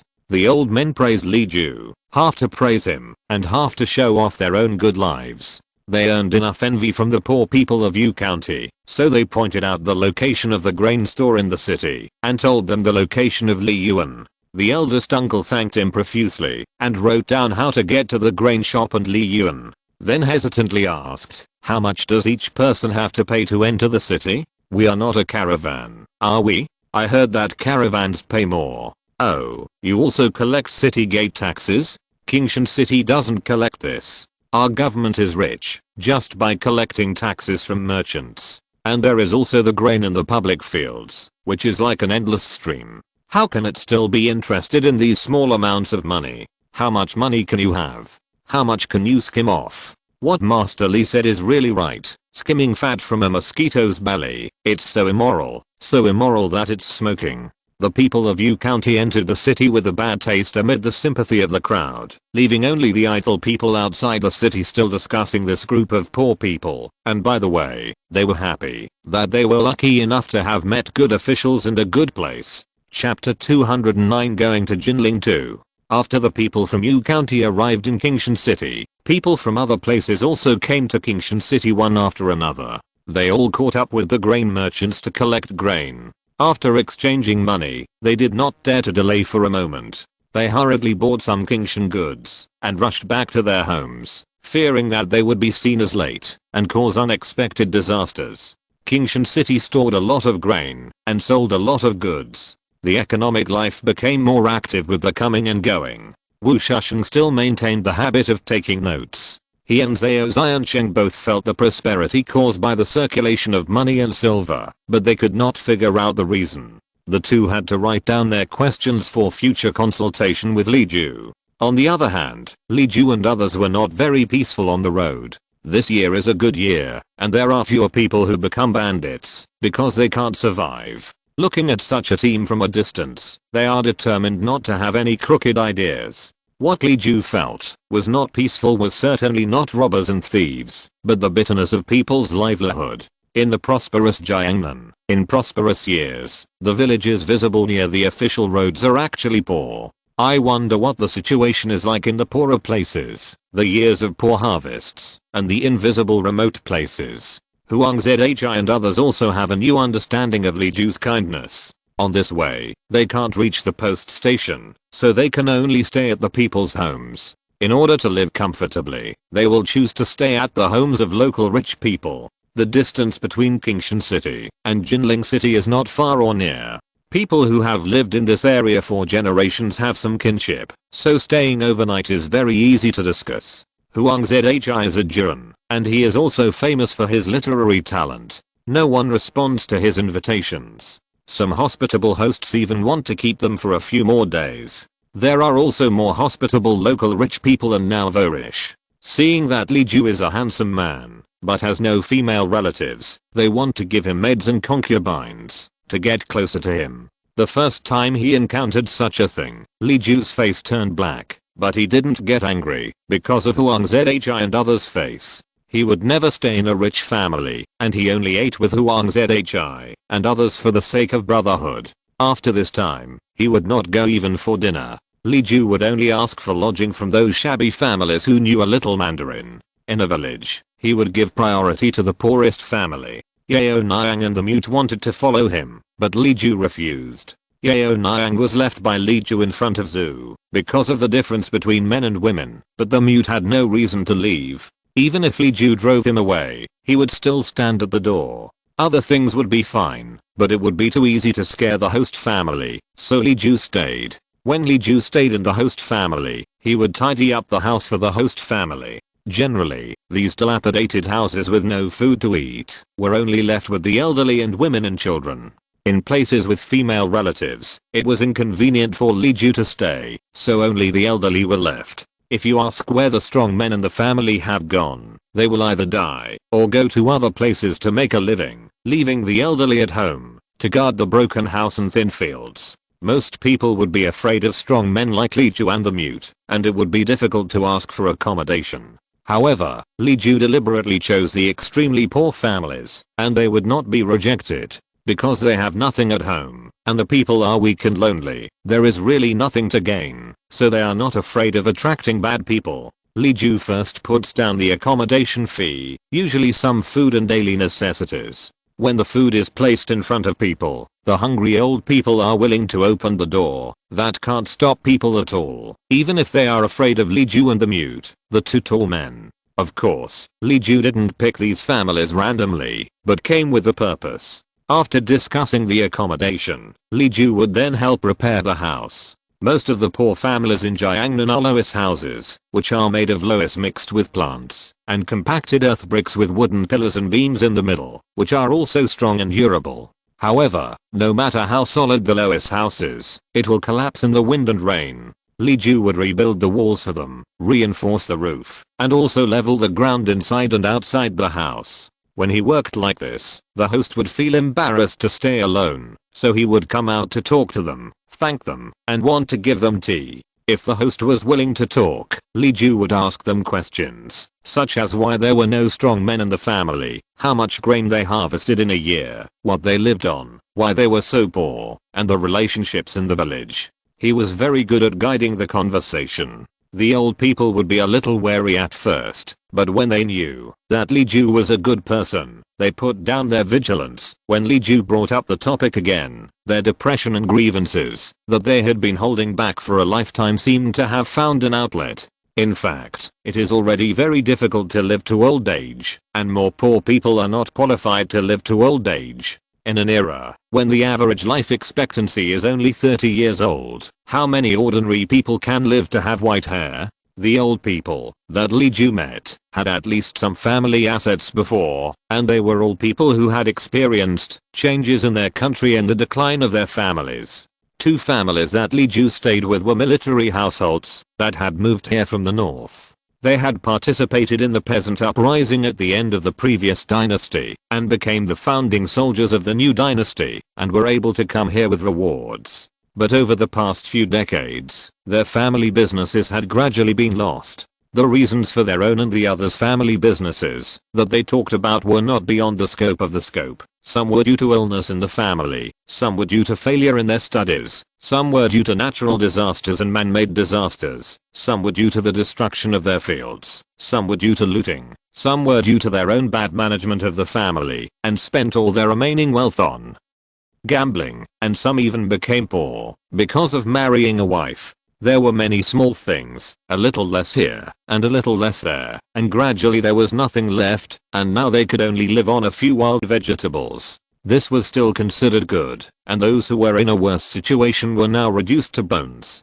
Li Ju listened and worked at the same time. When the old man had nothing to say, and the work was done, he took the self-heating rice to have dinner with the host and the mute, and then fetched water to wash himself, and got into his sleeping bag to rest. Li Ju also left one for the host family, a cheap sleeping bag from modern times. It won't be long before the weather turns cold. Li Ju doesn't know how people with no extra money and no labor force will survive the winter. It would be better to have a sleeping bag. On the second day, Huang Zhi and others would get up and wash at about Chenxi. When the whole family was ready, it would probably be halfway through Sishi. At this time, Li Ju had already helped the nearby villagers with farm work with the mute. Li Ju was a humble person. When he got up early and went out, he was happy to help anyone who needed help, helping the elderly carry goods, helping children drive cattle, fishing for a washing pestle that had drifted away in the water, and tidying up the fence and farm tools in the field. Li Ju also brought a few shuttles with him. If there were weavers who were willing to talk to him and didn't think he was abrupt, he would be willing to give them the shuttles. The shuttles of Qingshan City were famous, and the main towns nearby had already used them, but there were always people who were left behind by the times and didn't know what they were. So when Huang Zhi and others came to call Li Ju to set off, they saw him sitting around and chatting with a group of local villagers. Those villagers clearly could not even understand a few words of Mandarin, but they were very happy to listen to Li Ju's talk, which was also a strange sight. Huang Zhi, Yu Fu, and even Xiaolian and Yu Yaoniang just thought that Li Ju's good-heartedness was acting up. Only the mute who knew more secrets seemed to understand Li Ju's obsession, but he also knew that Li Ju was helpless. If you're listening to this novel on a channel other than Fanfic World, it means they downloaded and uploaded it without effort. We cordially invite you to visit our channel, Mundo Fanfic Novelos. There you'll find the original version of this story and you can explore many other novels of various genres. We're waiting for you to immerse yourself in a world of incredible novels. Chapter 210, Going to Jinling 3. Along the way, Huang Zhi, Yu Fu and others gradually got used to Li Ju helping wherever he went. Occasionally, when they met a really poor family, they were willing to help them for Li Ju's sake. While helping, they found that Li Ju's charity was different from others. Li Ju rarely gave money and food directly, but was more willing to help them with some physical work and teach them how to make money. For those who could grow soybeans at home, Li Ju taught them how to brew soy sauce. For those who had chicks at home, Li Ju taught them how to raise earthworms. For those who had bamboos near their homes, Li Ju taught them how to make bamboo sweatshirts. If asked why, Li Ju said, he is alone and weak, and he can't keep it. Even if he is given money and food, it's better to think of a way out for them than to eat up the mountain. Self-reliance is the hard truth. Everyone thought about it and agreed. After walking and stopping like this for about 7 or 8 days, they arrived outside the city of Jinling. The outer wall of Jinling City is extremely tall and magnificent, and it looks like a dark line from a distance. There were more and more pedestrians on the road, and the road became wider and flatter. When we got closer, the road was changed to cement road, and many porters sat on the cement road to rest. Li Ju's eyes passed through the young and middle-aged people. Their shaggy hair and patched clothes all told of their poverty, while their strong arms and relatively full spirits showed that their living conditions were not so bad that they could not make ends meet. Yes, we have reached the outskirts of Jinling. This city was the capital for several hundred years, so it has some heritage. They are as light as grass, and they survive as hard as ants, earning their lives with their own labor. They seem to be consumables, returning to dust after releasing their energy early, but they form the cornerstone of a huge empire. In sharp contrast to them are the upper class who ride horses and sedan chairs, and are dressed in bright clothes. This of course also includes Li Ju riding on Aze. Aze's bright fur, tall body, smooth and beautiful muscles, proud demeanor, and even unsteady pace are all divine horses. Even ordinary wealthy families can hardly afford such a good horse. The gap between people in this era is too big, but this era is very peaceful, and it is difficult for people who can still beg for a meal to resist the pressure on them. If 70% of the harvest is taken away, people can still survive, and the social order will not collapse. Only when 100% or 120% of the harvest is taken away, will there be people shouting, "Are there any kings, princes, generals, or ministers?" The more deeply people realize their yearning for peace and stability, the more difficult it is for Li Ju to make a decision. It is not impossible to lead everyone to overthrow oppression and establish an ideal country, but I don't know how many people will die in this process. Are those who die really willing? Now that Li Ju is developing agriculture and industry, guiding productivity changes step by step, and cultivating a new working class, where will the fate of this country be directed? Li Jiu couldn't even figure out the consequences of the textile factory's impact on the small peasant economy, let alone such a grand future. Huang Zhi rarely got out of the carriage and rode a docile mare to follow beside him. He took the monocular telescope that Li Ju had given him and looked around. As he looked, he said excitedly, "I didn't have much chance to walk around before. Today I finally saw a few mountains on the outskirts of Jinling. It's a beautiful scenery. The patches of the yellow and green are much more interesting than those dyed. They look so beautiful against the blue sky and white clouds." Li Ju smiled and said, "Sir, why don't you write a couple of poems to liven up the atmosphere?" No, I follow you to study economics every day. Even if I wanted to write 100 poems, they were all blocked by diminishing marginal utility and regional economic advantages. Now I, your elder brother, am a complete vulgar person." Zhu in the carriage said faintly, "Yes, he is so vulgar that it makes me feel upset just looking at him. When I met him that year, he was dressed in a blue shirt and looked like a handsome scholar. Now I see that he is full of money, official positions, land, and property, and he can't even describe them in 3 sentences. I think it's all my brother's fault." As if to agree with her mother, the little girl Yu Yaoniang also hummed a few wrong and wrong. Of course, Zhu was joking. How could they not live a decent life and pursue romance? She just wanted to make everyone laugh. Huang Zhi said, "You think I'm vulgar, but I think I'm not vulgar enough. If I were more vulgar, there would be fewer people starving to death in the world. Bo Xiu, come and see. I think the villages on the outskirts of Jinling City are poorer than those outside our county town." Li Ju also looked at the distant villages with the telescope in Huang Zhi's hand. He didn't know how to describe it, but anyway, looking at the houses and people, it was not as comfortable as the villages outside Qingshan City. Thinking about it carefully, there were fewer people chatting, and the houses were not as many as those in Qingshan City, nor as neat as those in Qingshan City. Yu Fu was from Jinling, so of course he knew more. He interrupted and said, "It's all thanks to Bo Xiu. Last year, when Governor Wang was reporting on his work, I heard that the average income of people in Qingshan City has tripled. Now that everyone has money, they are willing to renovate their houses, have children, and shop everywhere.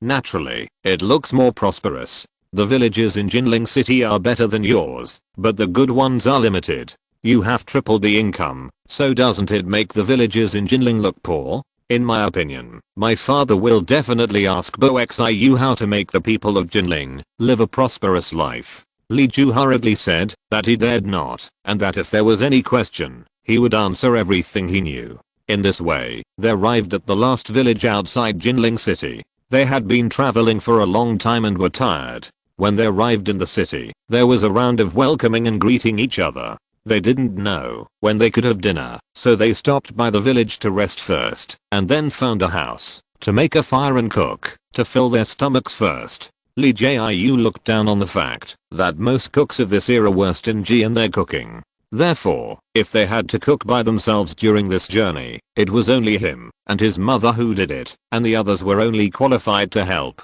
Everyone bought chicken, duck, fish, and meat from the villagers, and paired them with wild fruits, vegetables, etc., and stewed a large pot of stew, and then quickly stir-fried a few small stir-fries, and stewed several pots of grains, etc., and handed them to each family to share. Li Jiayu paid extra money to buy more rice and noodles. After he finished his share, he took advantage of the rest of the others to spread the noodles and eggs into egg pancakes, wrapped them with steamed rice, and poured a spoonful of stewed vegetable soup on top, and it became a delicious and cheap egg rice. This egg rice was made for several children nearby. When they were cooking, there were many skinny children watching outside the door. Huang Zhi, Zhu and others couldn't bear it, and they wanted to share some with them, but this kind of sharing was like feeding puppies and kittens, and there was always a sense of insult. At that time, Li Jiayu said that he would take care of it, so there were these few portions of egg rice. The family they were living in was quite well off, and they could find a few extra bowls at home. Li Ju used their bowls to put the omelette rice in, and handed them to them one by one. At first, the children did not dare to come forward, but they could not escape the temptation of broth and eggs. After being coaxed by Li Ju, they came back bravely. A bowl of omelette rice was divided among the 4 children. Some children were obviously poorer or more timid, so they would inevitably eat more than the other children. Li Ju would go forward and add another spoonful for them, so that they could all eat half full. The children ate like this, and Li Ju watched by the door, thinking about the things in Jinling City while watching. Chapter 211 Going to Jinling 4. The Parallel Worlds. Jinling City is a very interesting place. As the ancient capital of the 6 dynasties, the historical accumulation is simply too profound. Located in the south of the Yangtze River, compared with other ancient capitals, this thickness has more beautiful scenery and 3 points of talent. Jinling was originally located in the middle of the province of Jiangnan. There are Suzhou, Yangzhou, Zhenjiang and Changsha in the province. Half of the candidates in the world come from here. It can be said to be the most prosperous and wealthy place. It was not until the Jiangnan province was divided into 2, and the coastal area entered a stage of rapid development, which led to the gradual slowdown of the development of the inland part. Even if Anhu's development is a little slower, it still has a unique cultural and historical heritage, and is still a moving treasure. After the founding of New China, although Jinling was included in Jiangsu to the east, it was close to Anhu. When it developed itself, it did not forget to drive the development of the neighboring areas of Anhu. At the same time, Jinling also assumed the role of a link to transport talents from Anhu and deeper inland provinces to the coastal areas. Therefore, it was nicknamed Hujing, which is reasonable. In ancient history, the most outstanding industry in Jinling was weaving. Jiangning weaving was famous all over the world. Relying on high-precision heavy-duty imperial fabrics such as brocade, as well as other accompanying industries, it nurtured countless wealthy imperial merchants. In the Great Yang Dynasty, Jinling City first saw the signs of the weaving industry. There are now more than 10,000 male and female weavers who make a living by weaving brocade. However, they have achieved primary separation of people and land earlier than Qingshan County, and have a group of workers in the ancient sense. Although Jinling's brocade has not yet become the first choice for tribute, there is already such a trend. In recent years, 1/3 of the brocade and other fabrics purchased by the palace have been produced in Jinling. The impact of this development on the surrounding people is the development of related industries such as mulberry silk breeding, spinning, dyeing, rubbing, embroidery, carpentry, and transportation, as well as the selection of talents who are good at brocade, is stronger than other regions. The industry is developing, and the value of people who have a unique skill or talent has also risen, but it cannot change the plight of the vast majority of the lower class civilians. Even if they become famous craftsmen through their talent or hard work, and receive a high reward of 100 taels of silver for an embroidered screen, their fate is still not in their own hands, and they are still controlled by a class higher than themselves. Li Ju pondered for a while, and had a rough idea. At this time, Huang Zhi came. He handed a bundle to Li Ju and said, "My wife asked me to find you. She said that you should change into a bullfighting robe before entering the city. You are a familiar face in Kingshan City. Everyone recognizes you. You can wear your coarse cloth robe and run around every day, but you can't do that in Jinling City. The people of Jinling are arrogant. If you don't dress according to the time, you will be looked down upon. Moreover, Jinling is rich and has a large population. It is hard to guarantee the character of people with so many people. There are many people who only care about clothes and not people." Li Ju immediately took out all the official clothes from the bundle and put them on. They were a bright red bullfighting robe, a black gauze hat, a round collar lining robe, a pair of trousers, a large belt with bear pattern, a pair of black boots, a net scarf for hair and a twisted silk jade hairpin. Li Ju changed into the official robe and came out without tidying up the edges and corners. Yu Fu and Huang Zhi saw it and felt funny. After laughing, they hurriedly called the book boy and others to tidy up with Li Ju. The gauze hat, collar, belt, etc. were straightened, the middle seam was straightened, and the hem was symmetrical. After another look, it was felt that Li Ju was indeed a handsome man. Those who cared about him were not only greedy for money, but also had the ability to judge people. It turned out that Li Ju was used to being unkempt. As long as his clothes were neat and clean, he was fine. He did not like excessive decoration, so it was really hard to remember what he looked like. Especially Yu Yaoniang Sanjiu and others liked to make clothes for Li Ju according to popular colors, and always chose some eye-catching bright pink and plum red. Even though Li Ju had emphasized that bright colors were not allowed to be made for him, the materials selected by several girls were just changed from shiny rose pink to more saturated snow blue and blue lotus. In addition to the dazzling colors, the decorations on the clothes were also complicated and diverse. Li Ju felt blinded at a glance. If it was not necessary, he would rather wear those gray and brown clothes, Yangju clothes, etc. Therefore, Huang Zhi and others often saw Li Ju as a simple and down-to-earth person. Except for being taller, bigger, and more handsome, he seemed to be no different from ordinary people. Today, Li Ju changed into a bright red official robe, which immediately made him look more invigorated.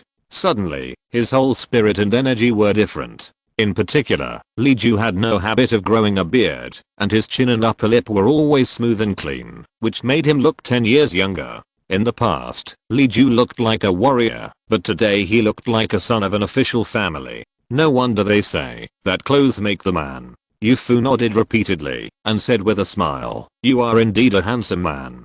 Kai and Hang and others have not seen you in vain." Li Ju felt uncomfortable all over and pulled his collar to relax, but Huang Zhi slapped his arm away. He casually said, "What does it have to do with Kai and Hang?" Yu Fu realized that he had made a mistake and waved his hand to stop talking about it, saying, "I just mentioned it casually. I really don't know which family has the vision to get you as a son-in-law. It's a pity that I don't have a sister to marry, otherwise I would have tied you up."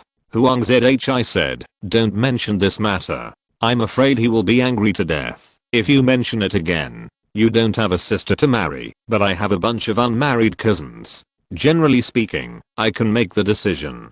I have already had the matchmaker tea. How can you come up with this idea?" Li Ju suddenly felt overwhelmed and begged for mercy. Huang Zhi and others made fun of him a few times and hurried on their way. When they arrived outside the gate of Jinling City, the group entered the gate unimpeded.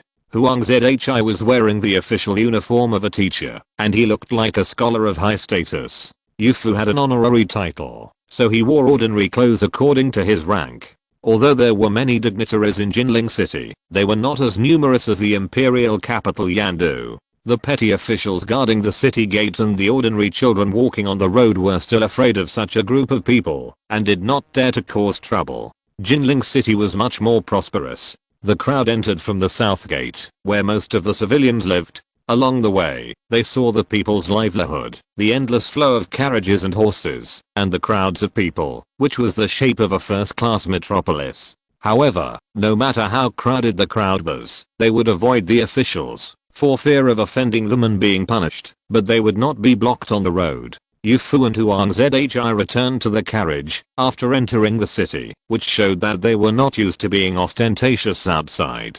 Yaoniang and Xiaolin, who were entering the city for the first time, were extremely curious. Seeing their eyes rolling around, and their faces showing that they wanted to see, but didn't dare to say anything, Mrs. Zhu smiled, and told them to lift the corner of the curtain quietly to take a look, but don't shout. Xiaolin and Yaoniang thanked Mrs. Zhu for her advice, squeezed into a corner, and looked out through the slightly opened gap. For a moment, they were dazzled. The clothes and styles of Jinling people were different from those in Qingshan City, which was very novel. However, the moon-shaped skirts, phoenix tail skirts, and peach, plum, pine, bamboo, and a tree of flowers they wore were popular styles in Qingshan City, but the styles were not very different. There were many colorful flags and signs that had never been seen before floating on both sides of the street, and occasionally some vendors could be seen with colorful things piled on the stalls, and no one knew what they were selling. Zhu hadn't seen Jinling for a while, and took the opportunity to answer the two little girls' questions to look outside, until she heard Xiaolian muttering, "Jinling people are richer than ours, but why are there so many beggars on the street?" A group of people just passed by, and I counted, there are 7 or 8. There was also a little girl held by her mother. If it were in our place, the master would have picked her up and brought her home to be raised. Yaoniang also echoed, although the rich people dress better than us, we are not rich. There are many vendors who don't dress very well. Zhu was stunned for a moment, and said softly, the people in Qingshan City live better than those in Jinling. Your master has made Qingshan City free of displaced refugees and homeless children. It is already a great fortune. I wonder if he can make Jinling such a paradise. Chapter 212 What I Saw in Jinling 1. The rich in Jinling City are much richer than the 4 families in Qingshan City. Any manor starts with 10 acres of land. In the beautiful and prosperous rich settlements, the continuous white walls and black tiles, the faint rocks and beautiful trees are graceful and charming. The poor in Jinling City are indeed much poorer than those in Qingshan City. Xiaolian and Yaoniang have already seen the problems of beggars. Li Ju also noticed that the roads in many areas are bumpy and full of stinking sewage. There are a few stones thrown in as petals for people to jump over. Even the cement official roads are covered with a layer of loess, and it is natural that the small roads that are not exposed to the sun are more rugged.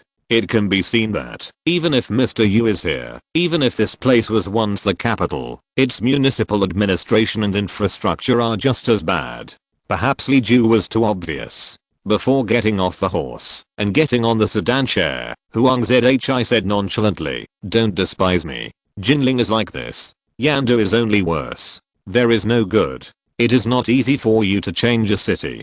Jinling City is probably difficult." Li Ju felt that he was right.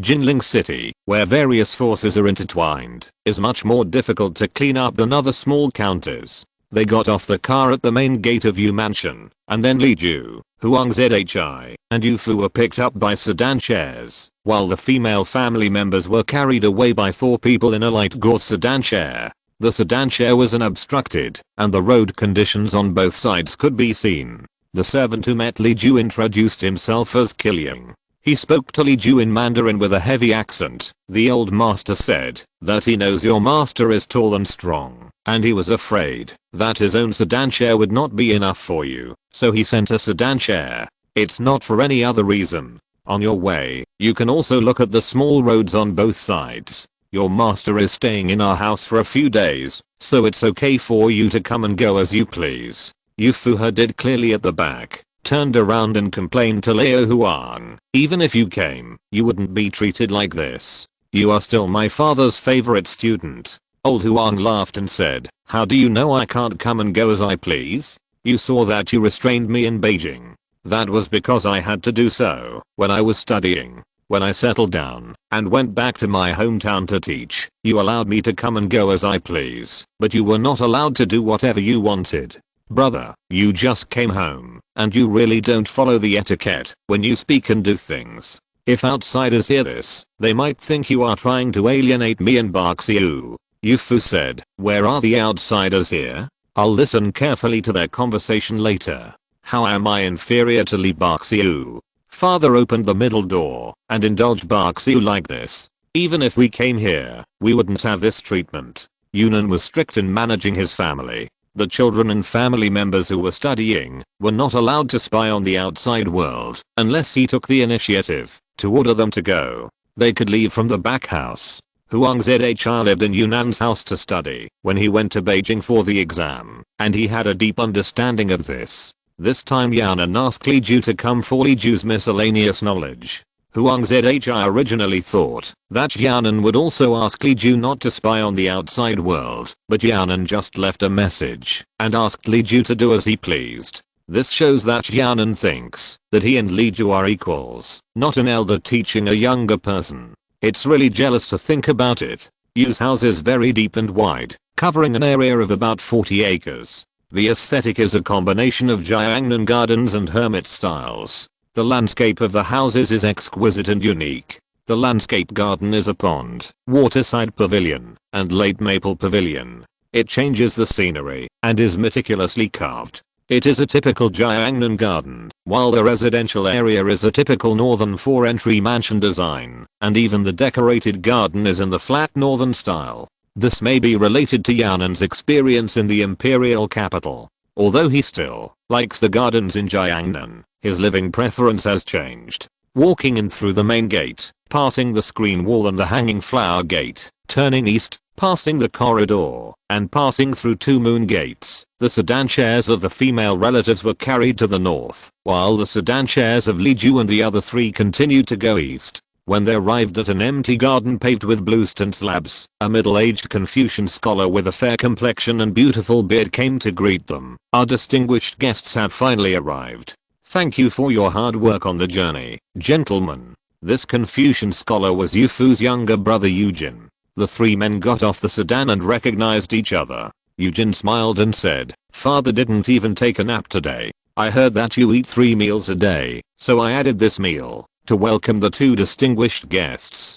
Huang Zhi said, "It has been a tradition for guests to follow the host's wishes. I didn't expect that master would accommodate us. I'm really ashamed." Eugene said, "No way. Your letters to me always make father happy. You are more filial than us brothers. Father is happy to see you and naturally loves you more. How can it be said to be accommodating?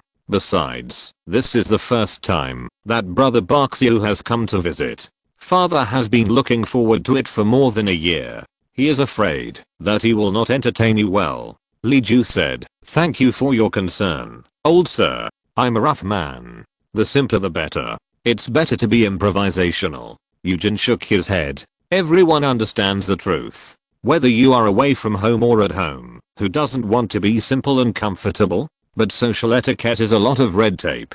After passing through the garden and the corridor, we saw old Mr. Yu in the upper room. Yunnan was already very old, but his grey hair and eyebrows gave him a sense of immortality. He was also wearing a bright red imperial robe today, which had the same meaning as Li Ju's. Li Ju, Huang Zhi, Yu Fu and Yunnan saluted, and Yunnan asked Li Ju to take the seat, while Huang Zhi accompanied Li Ju, and Yu Fu, and Eugene also stayed to accompany him. After Han Yuan finished talking, Yunnan smiled and said, "Meeting Bo Xiu today is quite different from what I expected. I have read Bo Xiu's theories carefully. He is sharp, insightful, and ruthless in words. He must be a madman. But looking at Bo Xiu's face, he should be a loyal and courageous military general." A madman and a military general, the difference is a world of difference. Isn't that what the Monkey King in Journey to the West said? Yunnan had not read Journey to the West for long, and was still not sure. After getting Eugene's affirmative answer, he nodded and continued to look at Li Ju. Li Ju didn't have much else to say and admitted honestly, "Sir, you are right. I come from a martial family and I used to be a soldier. The books and ideas that I copied and passed on are all the texts passed down by my elders, not my personal opinions." Yunnan said, "You are quite frank. That's right. Young people don't have to make up words for the sake of fame. It's not easy for you to copy and pass on the family tradition. Even if it's not your work, you must have put a lot of effort into it. People today should celebrate Bo Xiu's magnanimity and diligence. If it were us lazy guys, I'm sure we would have forgotten all the family traditions." Yu Fu and Eugene hurriedly said they dared not, and Li Ju knew that this was just Yunnan's humble words, so he also said brother would never do this and so on. Yunnan and Li Ju said all the polite words, and the housekeeper came in person to say that the banquet was ready and invited the old master, Mr. Li, and Mr. Huang to take their seats. Then everyone moved to a quiet and comfortable pavilion by the water, and after 2 glasses of sake, the topic gradually became more serious. Chapter 213. What I Saw in Jinling 2. The Yu family hosted a banquet to entertain the guests. There was 1 table for the old and young men, and 3 tables for the women. The dishes were different, all of which were seafood and land delicacies. They took a lot of effort to prepare, and they were really praised. There were also a few king storytellers at the banquet. They were talking about the 2 plays Havoc in Heaven and 3 fights with the White Bone Demon and Journey to the West, copied by Li Ju. As expected, even if they were separated by cultures from different worlds, people's aesthetics were still similar.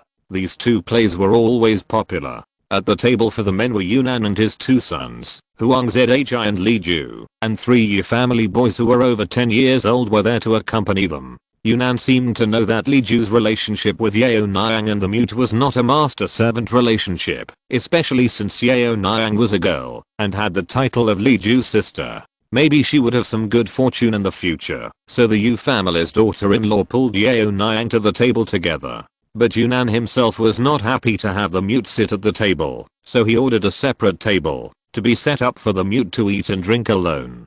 The food was the same as the banquet, and 8 bowls and 6 dishes were served in a 3-layer crab apple red box. He was not treated the same as other servants. Yunnan only picked out good things to say to Li Ju at the table, praising him for his generosity and his steadiness. After praising him, he also praised Kingshan pence, Kingshan cloth, Kingshan's grain, and the income from sea trade.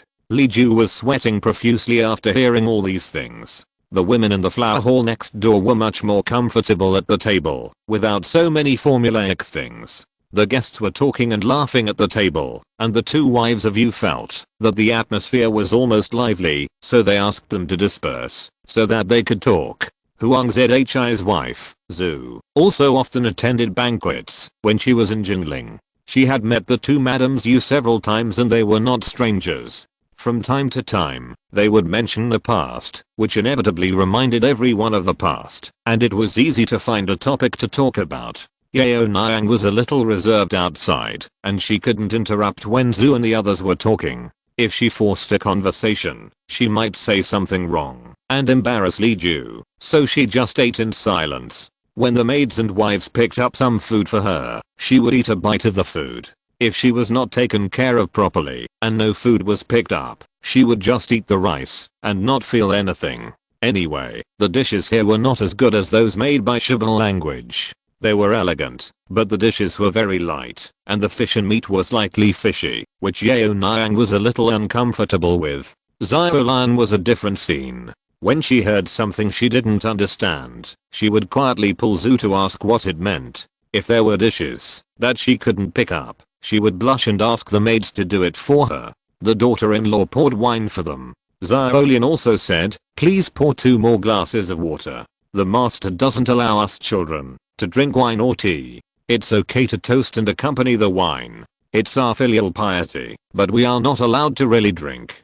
The second lady of the Yu family hurriedly asked what they usually drank. When she learned that in addition to not allowing them to drink tea and wine, they asked someone to bring a pot of hot milk and a pot of cold flour dew, she added, "Men are careless. They didn't even tell us such an important thing. Those who know that the kitchen didn't get the news, and those who don't know think that we don't even know how to entertain guests and don't know to avoid your taboos." Xiaolian smiled and said, "It's not a taboo. The master has his own reasons, and we don't understand why. When we turn 18, we can eat it." Yaoniang took advantage of Xiaolian's favor and put down the wine glass. In exchange for a glass of milk, she breathed a sigh of relief. Looking at Xiaolian chatting and laughing with the 2 ladies of the Yu family and the wet nurse and mother who were trying to join in the fun, she was very envious. People at that time attached great importance to the etiquette and duties of being a guest, but Xiaolian was born in a humble family, and she followed Li Ju, who was not particular about etiquette.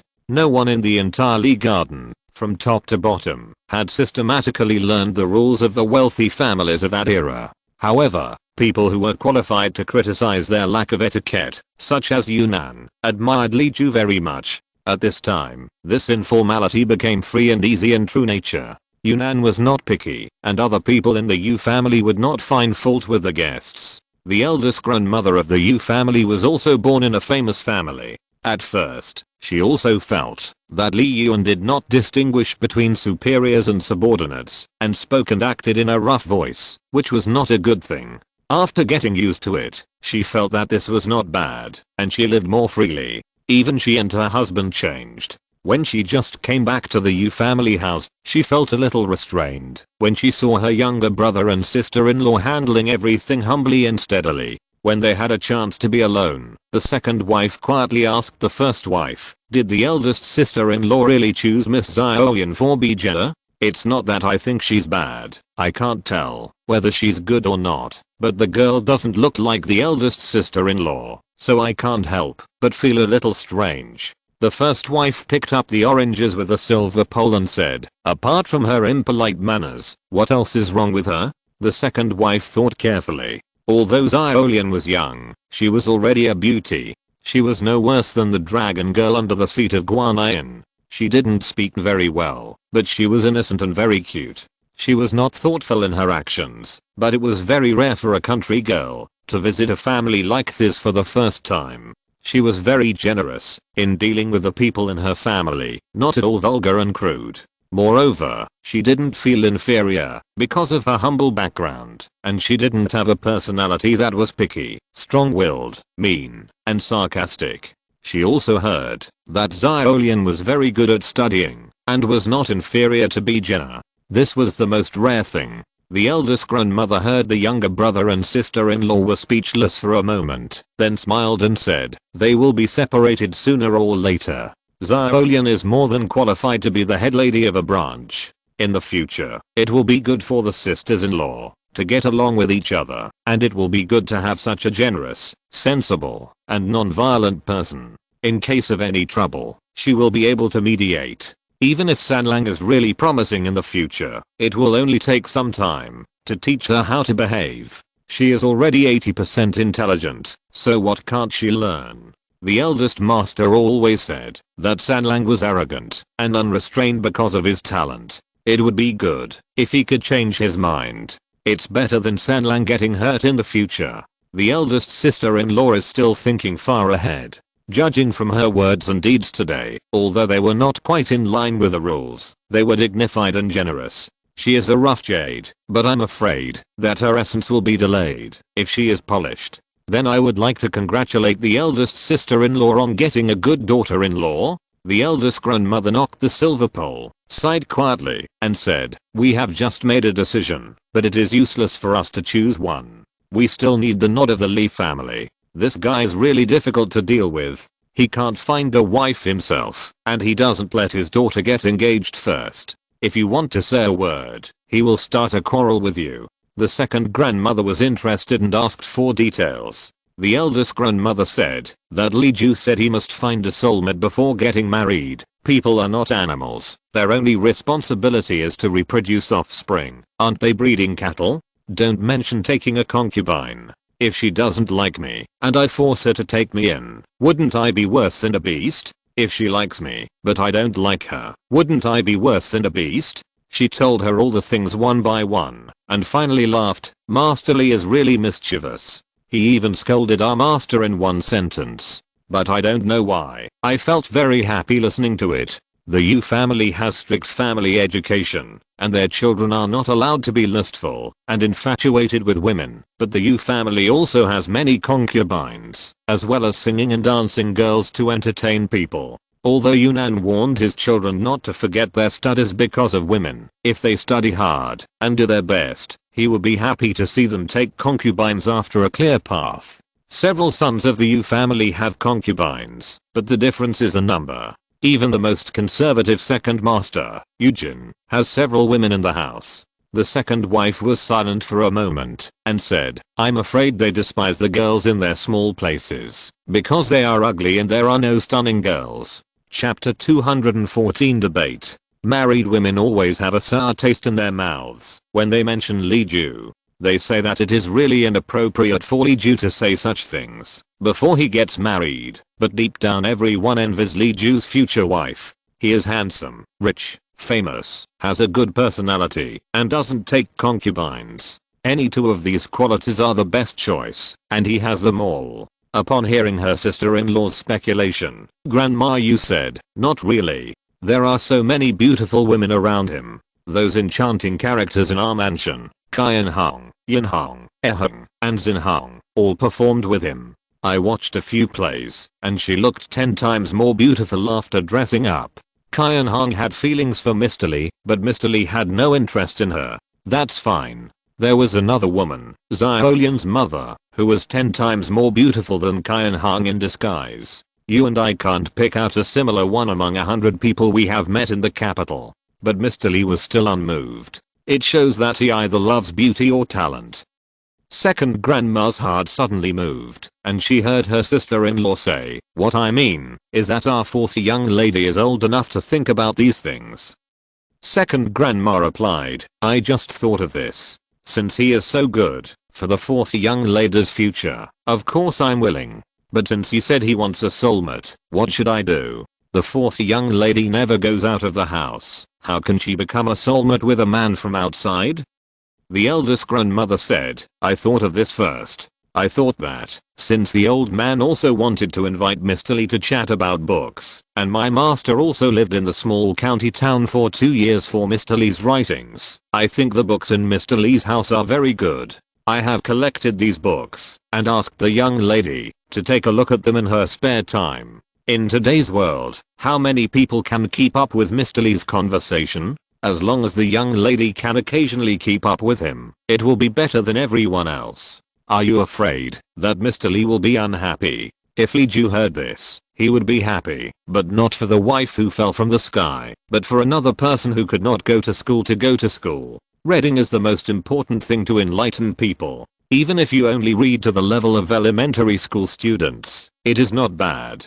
The second grandmother felt that the eldest sister-in-law was right. When her daughter came to pay her respects in the evening, the second grandmother gave the book she got from the eldest grandmother to her daughter and told her to read it carefully. Although she did not expect her to come back as a top scholar, she could use it to kill time. The fourth girl was not aware of his presence. The girls in the boudoir would also privately share some books that their brothers secretly brought back, and their parents did not restrict them from reading. It was true that it was the first time that someone took the initiative to give her a book, but it had been several years since they had advised her to read. Although the second wife of the Yu family thought that Li Ju was not bad, she was not going to hang herself on Li Ju. It would be good if the two sides could get along well, but if they couldn't, then they couldn't. It was just to broaden the girl's horizons. She also occasionally took a look at those books, which were lively and interesting, and not comparable to the boring and restrictive homework of women. In addition to studying seriously, the girls could read these to relieve their boredom. After the girls and boys paid their respects, they waited for a while. Yu Fu and Eugene had not returned yet, so the two ladies asked the children to go to bed first, and then ordered the servants to see what the two masters were doing. After a while, the servants came back and said that the old master stayed to entertain the guests. The 5 of them have been talking since the reception banquet was over. There was a lot of noise in the study room, and then there was laughter. It can be seen that, even if there were some differences in academic views, they were still very happy to talk. Today, Yaoniang was sharper and did not show mercy to Li Ju just because he met him for the first time. He first discussed the meaning of the classics with Li Ju, but found that Li Ju had never read the Confucian classics. This was very sad, because he discussed Confucianism with Li Ju, but Li Ju responded with deconstruction. Li Ju would not dwell on the thoughts of his ancestors. The most typical example is that Yaoniang and Li Ju talked about governing by doing nothing. Li Ju and Yaoniang talked about the level of administrative governance. Yaoniang and Li Ju talked about opening the wisdom of the people and the strategy of herding the people. And Li Ju and Yaoniang talked about the relationship between the development of transportation and communication and the imperial power not going down to the grassroots. Yaoniang is a theorist, while Li Ju is a practitioner, and the two sides cannot convince each other. When it comes to the topic of the level of the induction between heaven and man in the study of mind and rationality, Yaoniang is completely at a disadvantage. Yaoniang tried to prove that what does the sky say? The four seasons run, that is, the way of heaven is constant. Although it has never directly told the world what it means, it can warn people by sending down omens. On the contrary, human behavior can also sense the heaven. He cited solar and lunar eclipses, tides, typhoons, earthquakes, volcanoes, etc., which happened to be Li Ju's old specialty. In the subject of geography, Li Ju only mentions some atmospheric circulation, the relationship between the sun's altitude, and the relationship between the sun, the moon and the earth in miscellaneous studies. These three things are closely related to people's actual experience, and are useful for agriculture and sericulture. It is relatively simple for everyone to accept, and there is considerable motivation to learn. This is all the relevant knowledge Yaoniang has obtained. The incomplete knowledge system naturally has many loopholes. For example, it cannot explain the cause of the monsoon or the changes in the star orbits. Li Ju was really drowsy when he was chatting about science, but he was immediately excited when he talked about science. He started by talking about the fact that at the end of the ocean was another continent he must go to, and about the law of universal gravitation, which had been proven by the iron ball experiment, the relative relationship between the Earth's rotation and revolution and other planets, the Coriolis force, the obliquity of the ecliptic, the Tropic of Cancer, and so on until the Sea of Stars. Li Ju had enough evidence to prove that what he said was right, and at the same time, prove that what Yaoniang said was only one aspect, such as the probability of a solar eclipse, the relationship between earthquakes and crustal plates, and so on. Li Ju used the popular science knowledge of natural science to slap back all of Yaoniang's doubts. The five of them took turns fighting until they had their third meal and a midnight snack, when Yaoniang was exhausted and a little physically exhausted, and then they dispersed. Before they dispersed, they agreed to continue tomorrow. After geography, there were still physics, biology, and philosophy. Yaoniang was not deliberately making things difficult for Li Ju. Before, he protected Li Ju because he valued Li Ju's efforts for food and reducing the cost of learning for students. He even took out people can be made to do it as a debate topic, hoping to find out whether Li Ju spent so much effort to promote Pinyin, whether he really wanted to enlighten the people, or just to gain fame. As Li Ju threw out his miscellaneous knowledge one by one, especially last year's immunity method and this year's mule machine, one represents the exploration of the human body itself, and the other represents the disintegration and reconstruction of economic units. Yaoniang couldn't sit still. Yaoniang basically had a positive attitude towards Li Ju. If Li Ju couldn't even stand the criticism of Yaoniang who secretly favored him, then there was no need to think more. Wu, Zeng, Yang, Su, Wang, and Qin in the imperial capital, which one is not much more difficult than him, Yaoniang. If Li Ju can stand this round of debate, his doctrine can stand to the later debate, instead of being reduced to a simple tool for weaving and producing grain. Li Ju was very optimistic about this. Miscellaneous studies and such. Anyway, it is impossible to enter the imperial examination system in a few years, which means that for a long time, he can only be a tool. But isn't being a tool just what he wants? He originally wanted to take the route of first developing productivity, and using productivity to force the development of theory and production relations.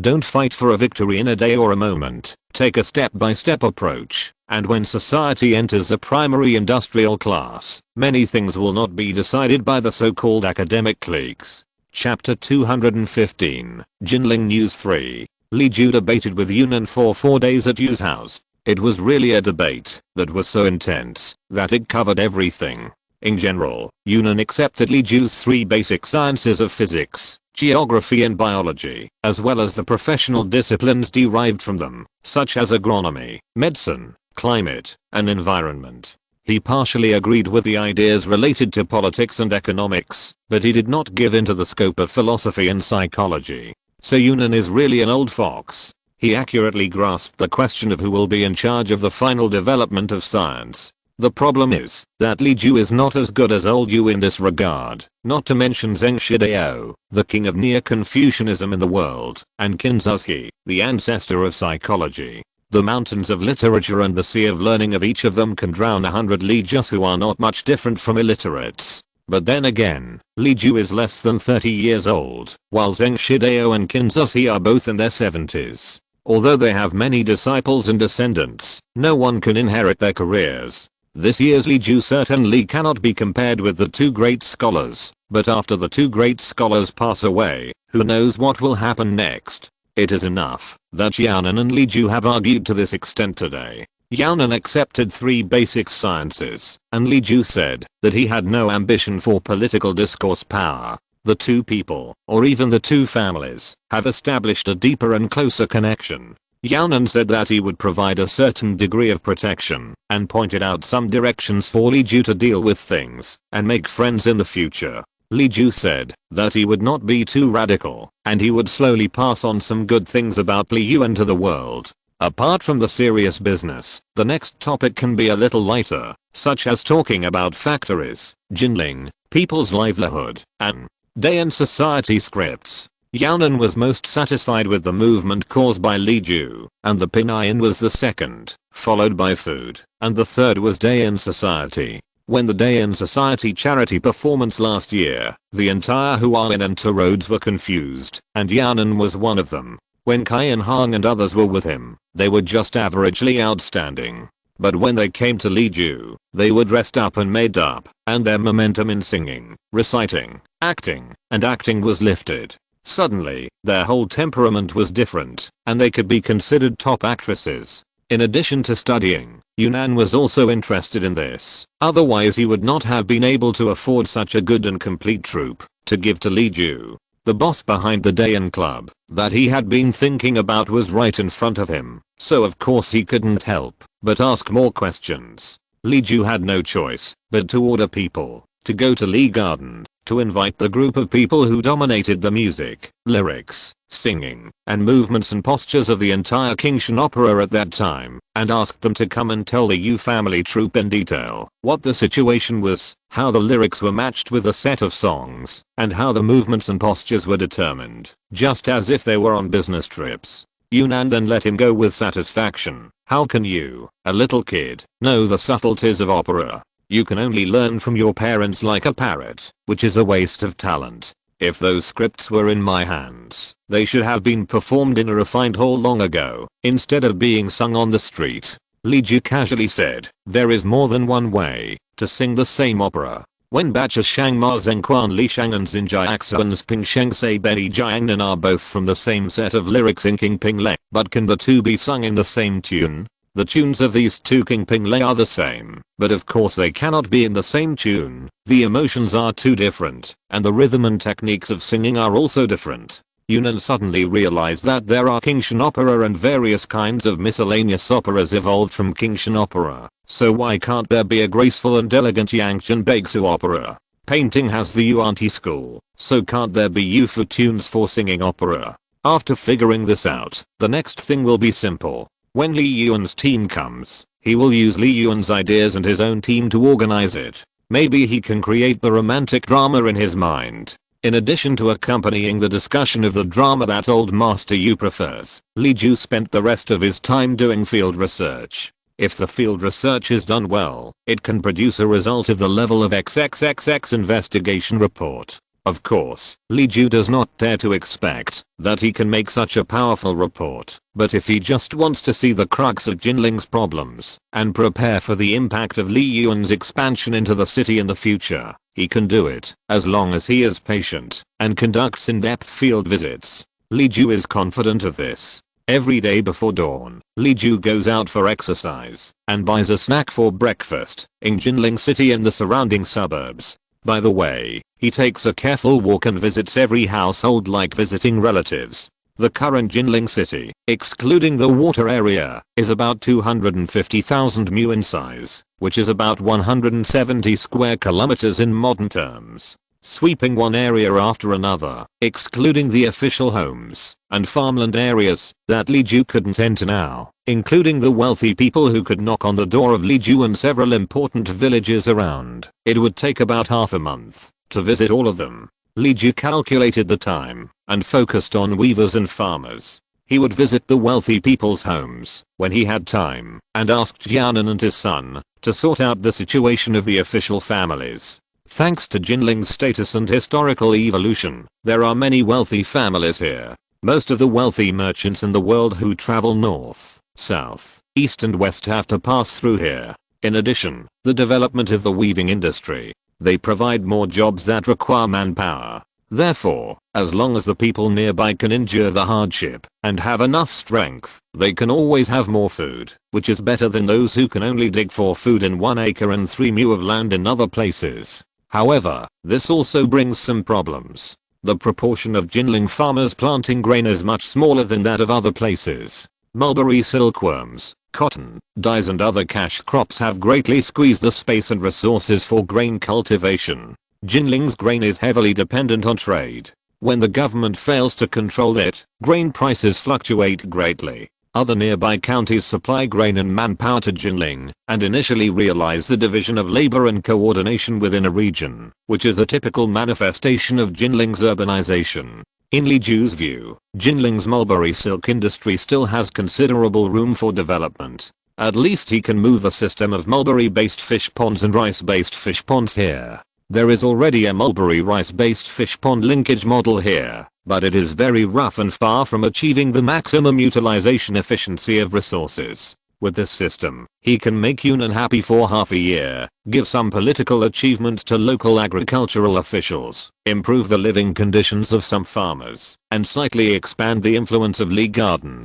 This is the case on a large scale, but some details are very detailed, including raw silk buyers, purchase prices, silk reeling efficiency, transportation, markets, prices, marriage, and childbirth, studying and going to school. Li Ju tried to ask in depth about each point, so he spent the most time in the village, and what he got was a thick summary of the living conditions of farmers near Jinling. The more than 10,000 weavers in Jinling city took up the second most time for Li Ju's investigation. Li Ju was most interested in this emerging worker industry.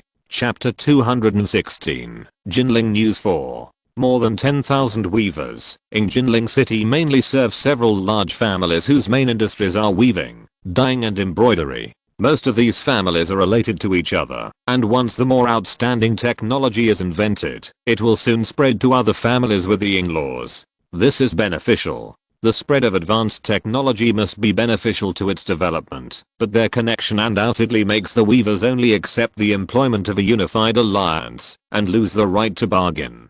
From the visit, Li Ju heard that the weaver Zhu was very good at weaving a thin soft, light and very drapey cloth. It is said that this kind of cloth is like the Milky Way hanging down from the sky when it is dried, and like clouds and mist when it is worn, which is extremely beautiful. The local big weaving family Liu proposed to take her as a concubine. In order to achieve the goal, they ordered the local cloth merchants not to buy Zhu's weaving. When his family got the technology, they would naturally share it with other families. Within 2 years, Zhu had no way to make a living and had to agree to be a concubine. Another year, it was heard that Zhu refused to hand over the technology and was beaten to death by the eldest wife of the Liu family, so the legendary Zhu cloth was only a legend. There was another weaver named Chen Wusheng, who was very good at weaving jacquard satin and piled silk embroidery. The jacquard satin he made had fashionable and beautiful patterns, and the piled silk embroidery was natural and seamless.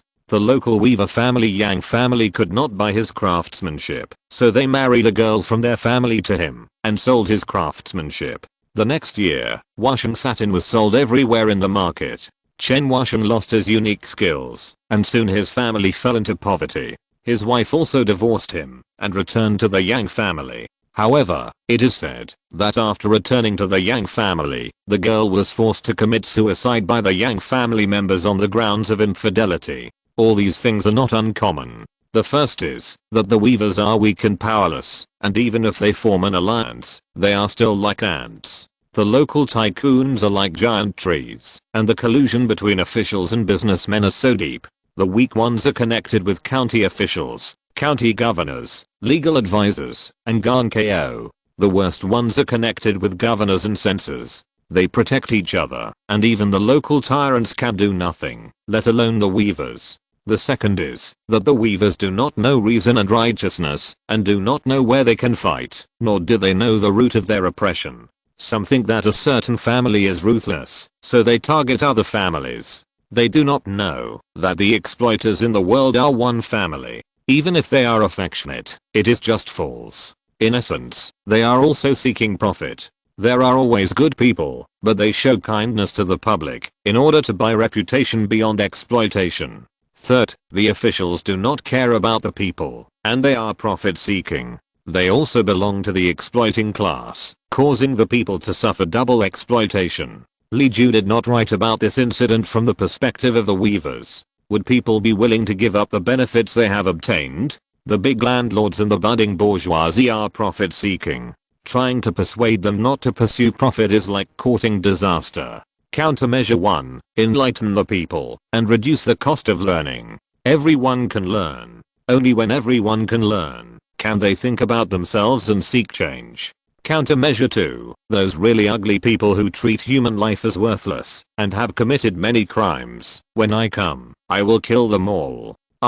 Put them on the table and negotiate the terms of the joint venture, and someone else will take care of them in the future. Countermeasure 3. The weavers still need to master violence themselves. Alas, the government can't be relied on. Can we only rely on everyone to practice martial arts? Li Ju wrote his report while visiting, and the notebook he got at the end made him frown. It's a bit far from the level of a real great thinker and politician. He is not cut out for this. It seems that he can only hope that he will find a suitable disciple in the future. Yu family. The girl born in Eugene loved those idle books so much that she shared the interesting parts about phenology, weather, optics, physics, geometry, etc. with her friends in the boudoir. For a while, she became a little celebrity among the ladies in Jinling. There were many ladies who had heard of Li Yuan's miscellaneous studies. After all, Li Ju made quite a stir. The three things about pinyin, soap and Qingshan pen were enough to form a good reputation among the rich.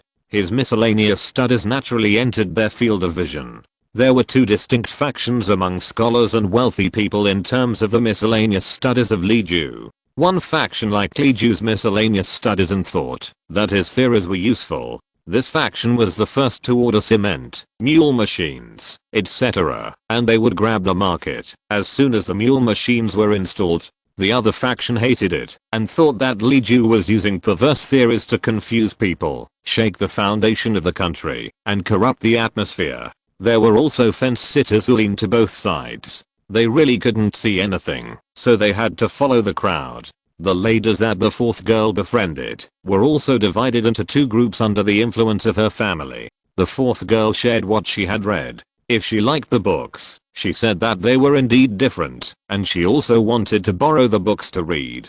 If she didn't like the books, she said, a woman's virtue is to be without talent. Reading evil books changes one's temperament. After all, it is not our duty, etc. However, the second grandmother of Yu gave her daughter Li Yuan's miscellaneous studies in order to try to tie Li Ju up. In the past few days, she also realized that it didn't matter what her husband thought. The key was that the old man liked Li Ju, and the future heir of the Yu family, Yu Fu, also liked Li Ju. Li Ju himself was indeed a down-to-earth child, and that was enough. Although Eugene had an official position and a scholarly reputation, he was not the main branch of the Yu family in the future. The fourth girl would become a side branch and lose the status of the legitimate granddaughter of Mr. Yu. Moreover, Eugene was strict in governing his subordinates and blindly required his daughter to follow the three obediences and four virtues. If the future son-in-law was not good to his daughter, he was sure that Eugene would only persuade his daughter to be tolerant.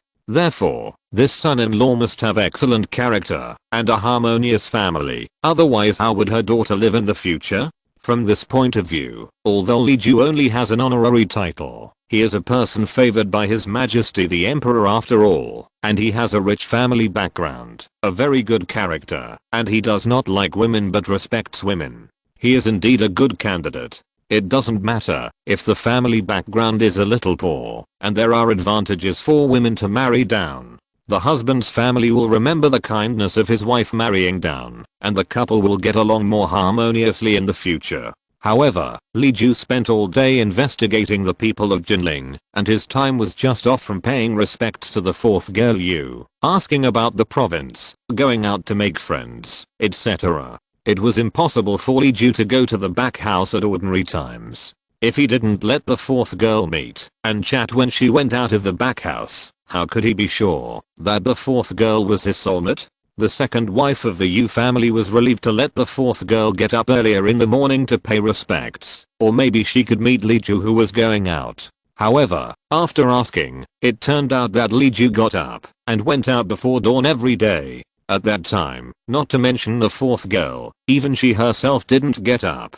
Second Madam Yu was anxious for a while, so first Madam discussed an idea with Yu Fu. After obtaining Yunan's consent, First Madam said to several female relatives in the backyard of her family that day, the day after tomorrow is the day of Guanyin Bodhisattva's enlightenment. Second Madam and I would like to go to Yaochen Temple to listen to the Dharma ceremony, but we have an appointment with the wife of General Dangdu, and it is not easy to refuse. We have no choice but to let you go by yourselves. The Yu family has the habit of holding festivals and performing Dharma ceremonies every year, so no one thought it was surprising and said it was a good idea. The eldest grandmother added, in previous years, the old man went in person, but this year he said he was not in good spirits and asked us to burn incense on his behalf. This makes sense. The old man's health is important, and I think the Bodhisattva will not make things difficult for him. However, your eldest and second masters are both bad-tempered and slander monks and Taoism.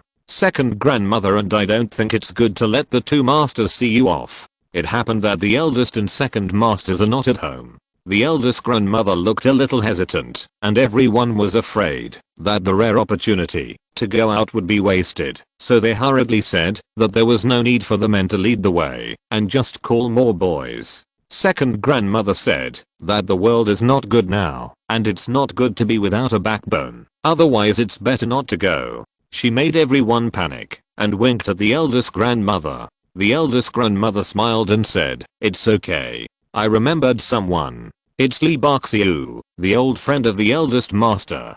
Since he is the uncle of our youngest mother and Miss Lion, and the master said he is very reliable, and he likes to run around, why not let him escort the grandmothers and girls for a while? What do you think?" The fourth girl blushed among the crowd and just lowered her head to pinch the corner of her clothes. She had heard her mother's indirect hints and knew that it was related to her. Because she was thin-skinned, she obviously heard that this was planned for her, and her face suddenly became hot.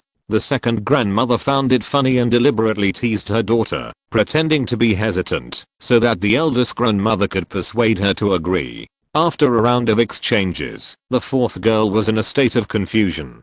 The second grandmother said, "Since the eldest sister-in-law said he is a good person, I think he is also a good person, and he believes your lies. Well, please talk to him. If you're listening to this novel on a channel other than Fanfic World, it means they downloaded and uploaded it without effort. We cordially invite you to visit our channel, Mundo Fanfic Novelos. There you'll find the original version of this story and you can explore many other novels of various genres. We're waiting for you to immerse yourself in a world of incredible novels. Chapter 217, Jinling News 5. Li Ju didn't know what the Yu family was planning. Even if he knew, he couldn't expose it directly, since no one else pointed it out. On this day, Yu Fu and Yu Jin said that, because their wives were out, and they had another banquet to attend, they couldn't spare anyone to accompany them. Because the area was not peaceful recently and there were many female relatives in the family, they asked Li Ju to help escort them. Li Ju thought that he had been paying attention to all aspects since he came here, but he didn't put much effort into Buddhism, and Taoism. This was a good opportunity to take a look. The Yu family was a prominent local family, and they went to Buddhist temples and Taoist temples to burn incense and hold religious ceremonies all year round. It seemed that the monks would not be wary of the Yu family's female relatives. So if he followed them, it would be much easier to inquire about the land tax and certificates of ordination of the temples and Taoist temples. So Li Ju readily agreed. The next morning, after breakfast, he changed into a summer outfit, which was a moon white shirt, a dark blue hanguluo dress, white pheasant patches on the front and back, a pair of white boots on his feet, and a new style Yanfuguan hat on his head. Before leaving, Yaoniang gave him a small bag, which contained belts, socks and other small items and a pair of tangmu clogs, which could be put on the outside of the boots in case of rainy days to wade through water. The mute followed Li Ju as usual. It was not that Li Ju had to take one more person with him when he went out, but mainly because the mute was a single man. If he did not take him with him and stayed at someone else's house, it would not be convenient for the mute to move around by himself. If something unexpected happened, the dirty water would splash down, and the mute would not be able to hide. In order to avoid complications, Li Ju did not let the mute act alone. If he wanted to do anything, he had to be accompanied by his own people. The mute also obeyed Li Ju's orders and did not feel uncomfortable at all. Li Ju tied the small bag and other carry-on luggage into a saddlebag and tied it to the horse's back. He packed everything up, and the women also got ready in a big fuss. After another quarter, Li Ju took out his watch and saw that it was already past 9:30 in the morning. It was time to set off, and the women's carriages drove to the open space outside the second gate one after another. He led the mute to get on the horse, one in front and one behind, and escorted the team to the outside of the city together to Yaochen Temple on the outskirts of the city. Grandma Yu stayed to accompany Zhu, Xiaolian and Yaoniang, and the one in the leading carriage with a canopy of 8 treasures was the second grandma. The second grandma specially called her daughter to her carriage, pointed to Li Ju riding on a black horse not far away outside, and gently told her that this was Li Ju who copied those miscellaneous books, Romance of the Three Kingdoms, Journey to the West, 3 Words and 2 Shots and several plays, and only asked her what she thought. The fourth girl hummed twice like a mosquito. Second madam deliberately said, "You think he is not good? Then, let's not talk about your father. We also think he is too old, almost 10 years older than you. Not very good."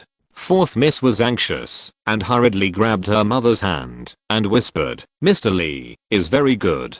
Second madam continued to tease her daughter, "What's good about him? Why don't I think he is good?" Fourth miss said, "Mr. Lee's talent and knowledge are only praised by the master and his wife. We don't know the details and dare not say anything. But Mr. Lee is really good to Xiaolian and Yaoniang. I heard that he treats women and men the same. A girl under his command made a great contribution. The girl herself was willing to let her father take the reward, but he gave the reward to the girl. I also heard that Sister Lion's mother is now managing the property outside and is free to move. Apart from the 10-year contract signed that year to work as a long-term worker, she has no other ties. I also heard that Mr. Lee is also friendly with servants, beggars, etc., which shows that Mr. Lee is a very good person." Second madam smiled and said, "Then I know. It's my fault that I don't go outside and don't talk to you on weekdays, so I don't know these things." Fourth madam said, "I just heard it by chance." Then she looked at Li Ju in front of the carriage. Li Ju seemed to have realized something and looked back. She quickly closed the curtain and sat back in her original position. Second madam said, "Mr. Lee has a lot of principles, but I don't understand them very well. I don't know what they are." "Wait a minute, you can tell me a few slowly, and let me hear what the immortal principles praised by the old master and the eldest master are. What do you think?" Fourth madam naturally did everything. The carriage drove safely all the way to Yaochen Temple. It was almost noon. The temple had already been prepared and closed to visitors. Since the abbot, they have been preparing to receive this distinguished guest. It turned out that the abbot of this temple, Master Wangchen, had received teachings from Yunnan before he became a monk. After becoming a monk, he also had a lot of exchanges with the Yu family. At this time, it was reasonable to close the door and refuse visitors to treat the Yu family members. Some people say that he has not yet cut off his worldly desires, his 6 senses are not pure, and he does not feel anything when he has gotten rid of his delusions. Second mistress worshipped Buddha as usual and came out to the back room to have tea and rest. She asked her daughter to explain what interesting things were written in the Liu and miscellaneous studies that she had read. Li Ju was chatting with a few little monks who were enjoying the cool under a big pine tree not far away. The little monks were young and did not understand the world.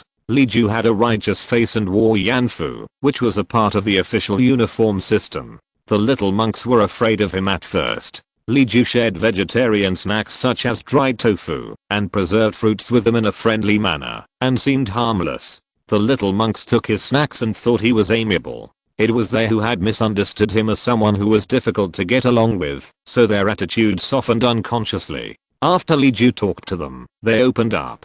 Li Ju successfully got information about the economic sources, population sources, taxation, and believers of Yaochen Temple and other temples and Taoist temples, which did not arouse the monk's suspicion. The monk thought that he also wanted to become a monk, so he asked about their temples so seriously. What was more unexpected to Li Ju was that the temples at that time had to pay taxes, unlike the temples and Taoist temples in several typical periods that he knew were exempt from tax. Local monks also had to pay taxes, one for the temple itself, and one for the head tax for monks, to issue certificates of ordination. In addition, the court did not allow temples and Taoist temples to keep their own farmland, so temples rented other people's farmland and had to pay a land rent. There were many believers who were willing to rent the land to monks at a very low rent, and the court officials did not pursue this relentlessly. Anyway, the tax would not be less, and as for the land rent being more or less, it was only between the landlords and monks, and it did not affect the population and taxation of the court, so the court was satisfied. Li Ju sorted out the past and present events, and thoughtfully wrote down his thoughts in a small notebook. It was indeed the beginning of a new dynasty, with an extreme lack of population and stable income, so it was reasonable for the court to add obstacles to the transition of the population from working to not working. In addition to the homeless children adopted by the temple, most of the people in the temple were truly devoted to Buddhism, with wisdom and affinity with Buddhism. Those children who followed the lessons did not obtain the certificate of ordination, and were not considered real monks. Moreover, most of them were not yet adults, so naturally they did not have to pay taxes. Chapter 218, Jinling News 6. Religious organizations did play a considerable role in charity and easing social conflicts in ancient society, which is a good thing. Especially in the Yang dynasty, temples and Taoist temples had to pay double taxes and could not keep means of production, which was actually a good thing for the lower class.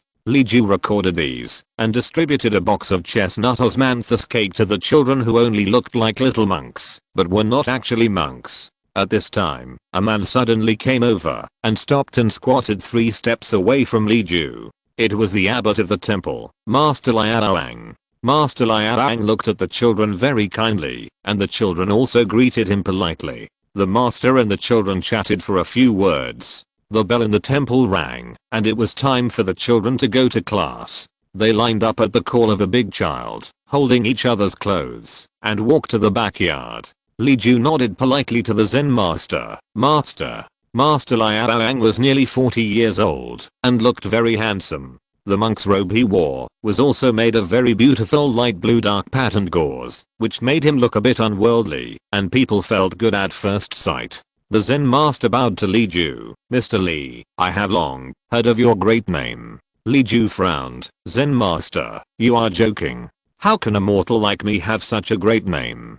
The Zen master Yu Yaoniang just smiled and said nothing. He invited Li Ju to sit under a trellis covered with loofah vines, poured tea for him, and said, I'm out of this world, but my heart is in this world. The fruits and vegetables you brought have caused a sensation since the year before last, and last year they created a myth of countless lives. How could I not know that? Li Ju didn't know what he wanted to say, so he responded very cautiously. The Zen master praised him carefully, brewed the second round of tea, and then said, Mr. is not a man of few words, but you didn't say a word to me. I think I was offended. How come this person doesn't follow the rules of communication at all? Under normal circumstances, who would expose someone's shortcomings so directly? No, I really don't want to commit verbal sins in the pure land of Buddhism. The Zen master nodded gently. Oh, I didn't expect that you also understand this. Li Ju finally heard some of his meaning and said, I just don't believe in gods and ghosts, and I don't want to care what you say. In my hometown, let me tell you a story.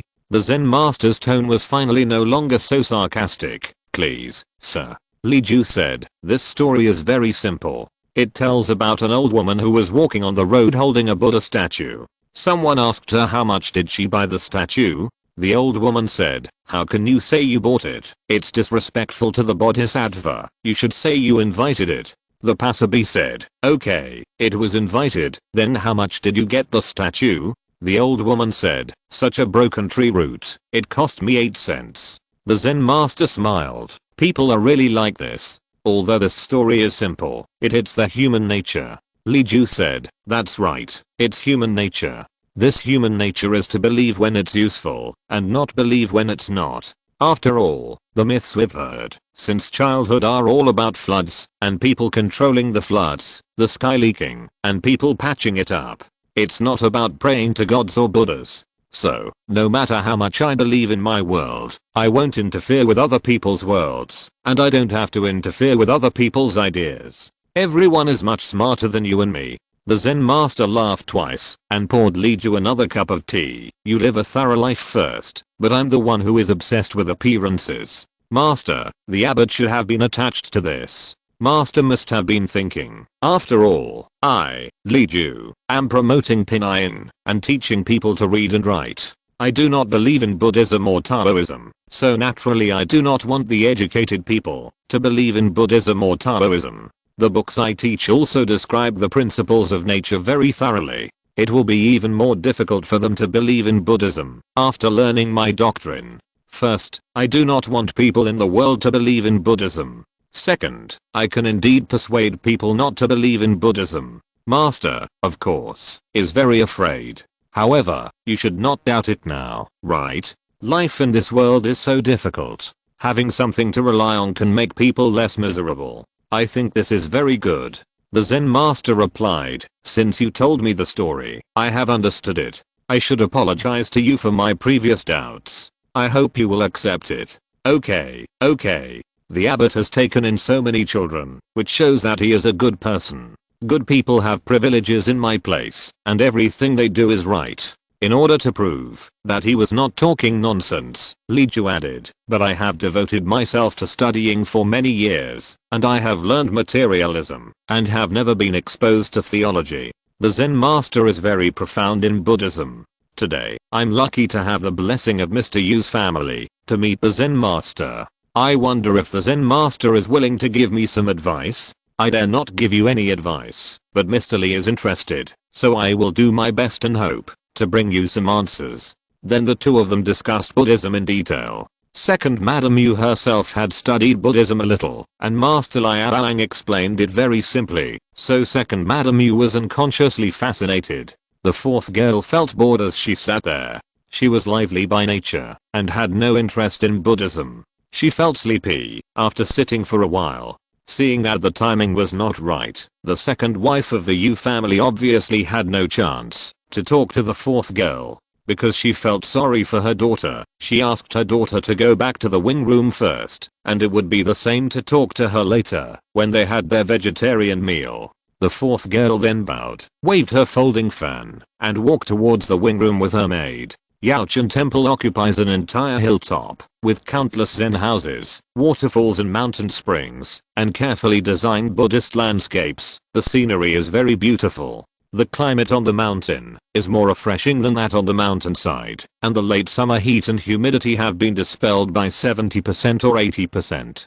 The fourth girl walked through a corridor and felt that her boredom had dissipated. The scenery here is really beautiful. It's a rare trip to the mountain, so why don't we walk around the temple? The fourth girl took the initiative to suggest that the little girls were about the same age as her, and they were also playful and noisy. Everyone thought that it was inside the temple anyway, so it was no big deal, and they all happily followed the young master to stroll around the temple. Unexpectedly, there were actually outsiders in the temple at this time. The women of the Yu family came to the temple to perform a ritual, but they only informed the temple 2 days in advance. Yaochen Temple closed its doors to visitors, but did not drive away the guests who had been accommodated before. Therefore, there were still a few guests staying in the temple at this time. They were a family of 4 men and women who were passing by for business, and a scholar who came to Jinling to take the imperial examination, and had nowhere to stay, so he stayed in the temple again. He made a living by writing letters and painting. His name was Fuji Yui. Fuji Yui was originally an honest and decent person. The monks in the temple said that there were distinguished guests coming recently, so please don't move around casually to avoid bumping into them, so he stayed in the wing room honestly. Coincidentally, one of the 4 people in the other family had a child who was at the age to go to school. He didn't go out these 2 days and relied on teaching the child to read to make a living. While teaching the child, Fu Shushan listened to the child's family chattering about daily life and slowly learned something unusual from the couple. If you want to live a good life and want to turn over, you can't just read books, you also need to be a little smart. Chapter 219, Jinling knew 6. That day, Fu Shushan learned that the temple needed to temporarily close its doors to visitors, and he had to worry about making a living. If he stayed in the temple, he would not be able to earn money to eat for 2 days. No matter how cheap the vegetarian food of the monks was, it would cost money. But if he didn't make money, he would have no place to stay. Accommodation in Jinling City was extremely expensive, so where else could you find a cheap and quiet place like Yaoqian Temple?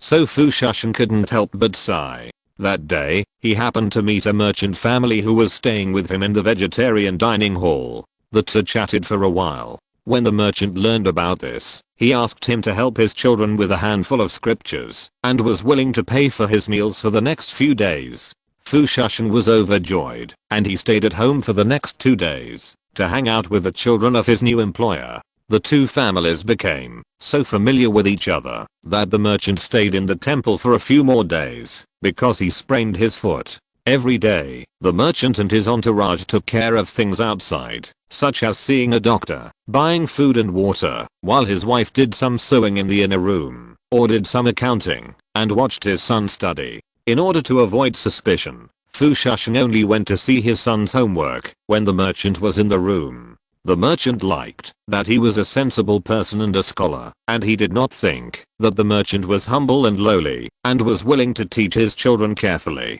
The 2 families became closer, and the woman was willing to talk to him occasionally. After the 2 families got to know each other, Fu Shushan learned about the situation of this family. It turned out that the merchant was also a poor boy with only 1 piece of clothing left, and he was 10 times poorer than Fu Shushan. Fu Shushan could at least study in a private school for a few years and pass the examination for a Tongsheng, and now he is also sure to pass the examination for reshape. How could the merchant afford to study before? But his wife, that woman, was originally a lady from a wealthy family in the local area. Although she was not like the daughters of wealthy families who never left the house and had servants and maids to support them, she had a maidservant and a young wife to serve her wherever she went. She also had a monthly allowance of 100 yuan, which was more than the merchant's total food and drink in a month. The merchant was working part-time in her house at that time, helping to harvest rice and wheat and to keep chickens and ducks on the kang.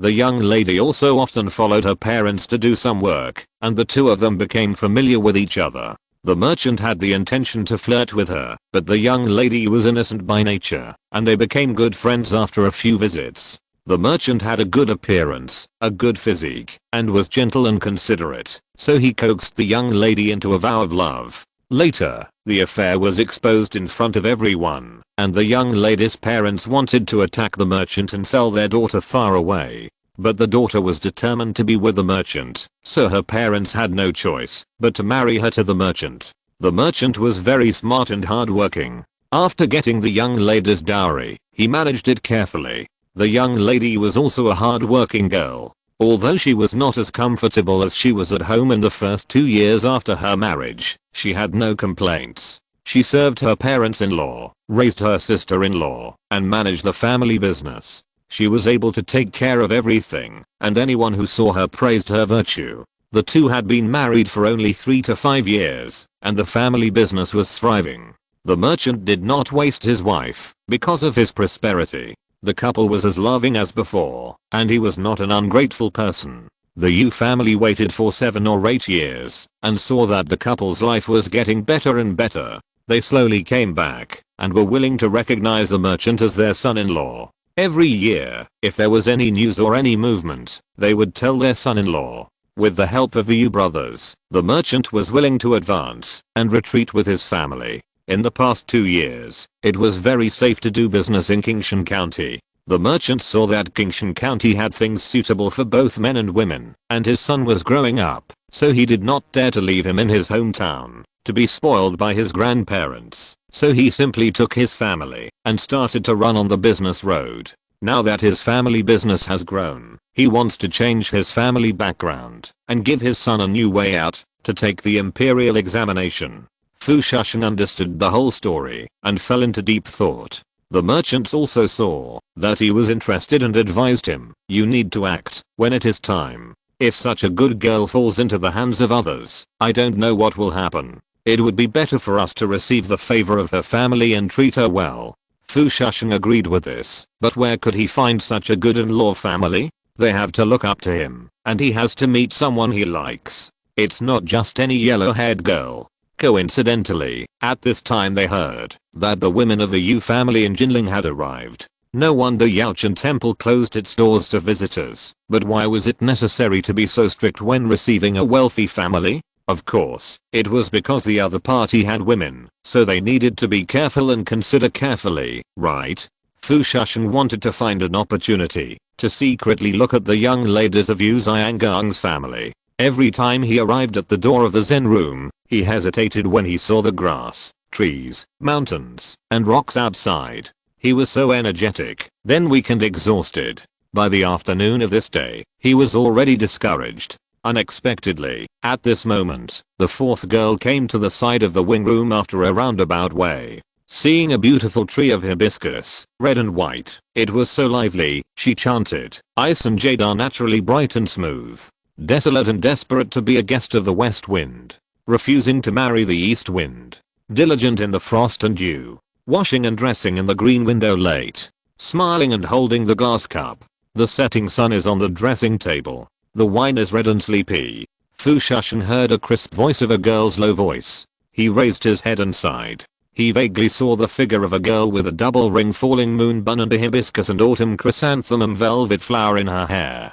She was wearing a green shirt and a collared skirt, which was delicate and beautiful. She was appearing and disappearing in the shadows of the trees. Scholar Fu made up his mind and said, "When the hibiscus blooms, autumn is over.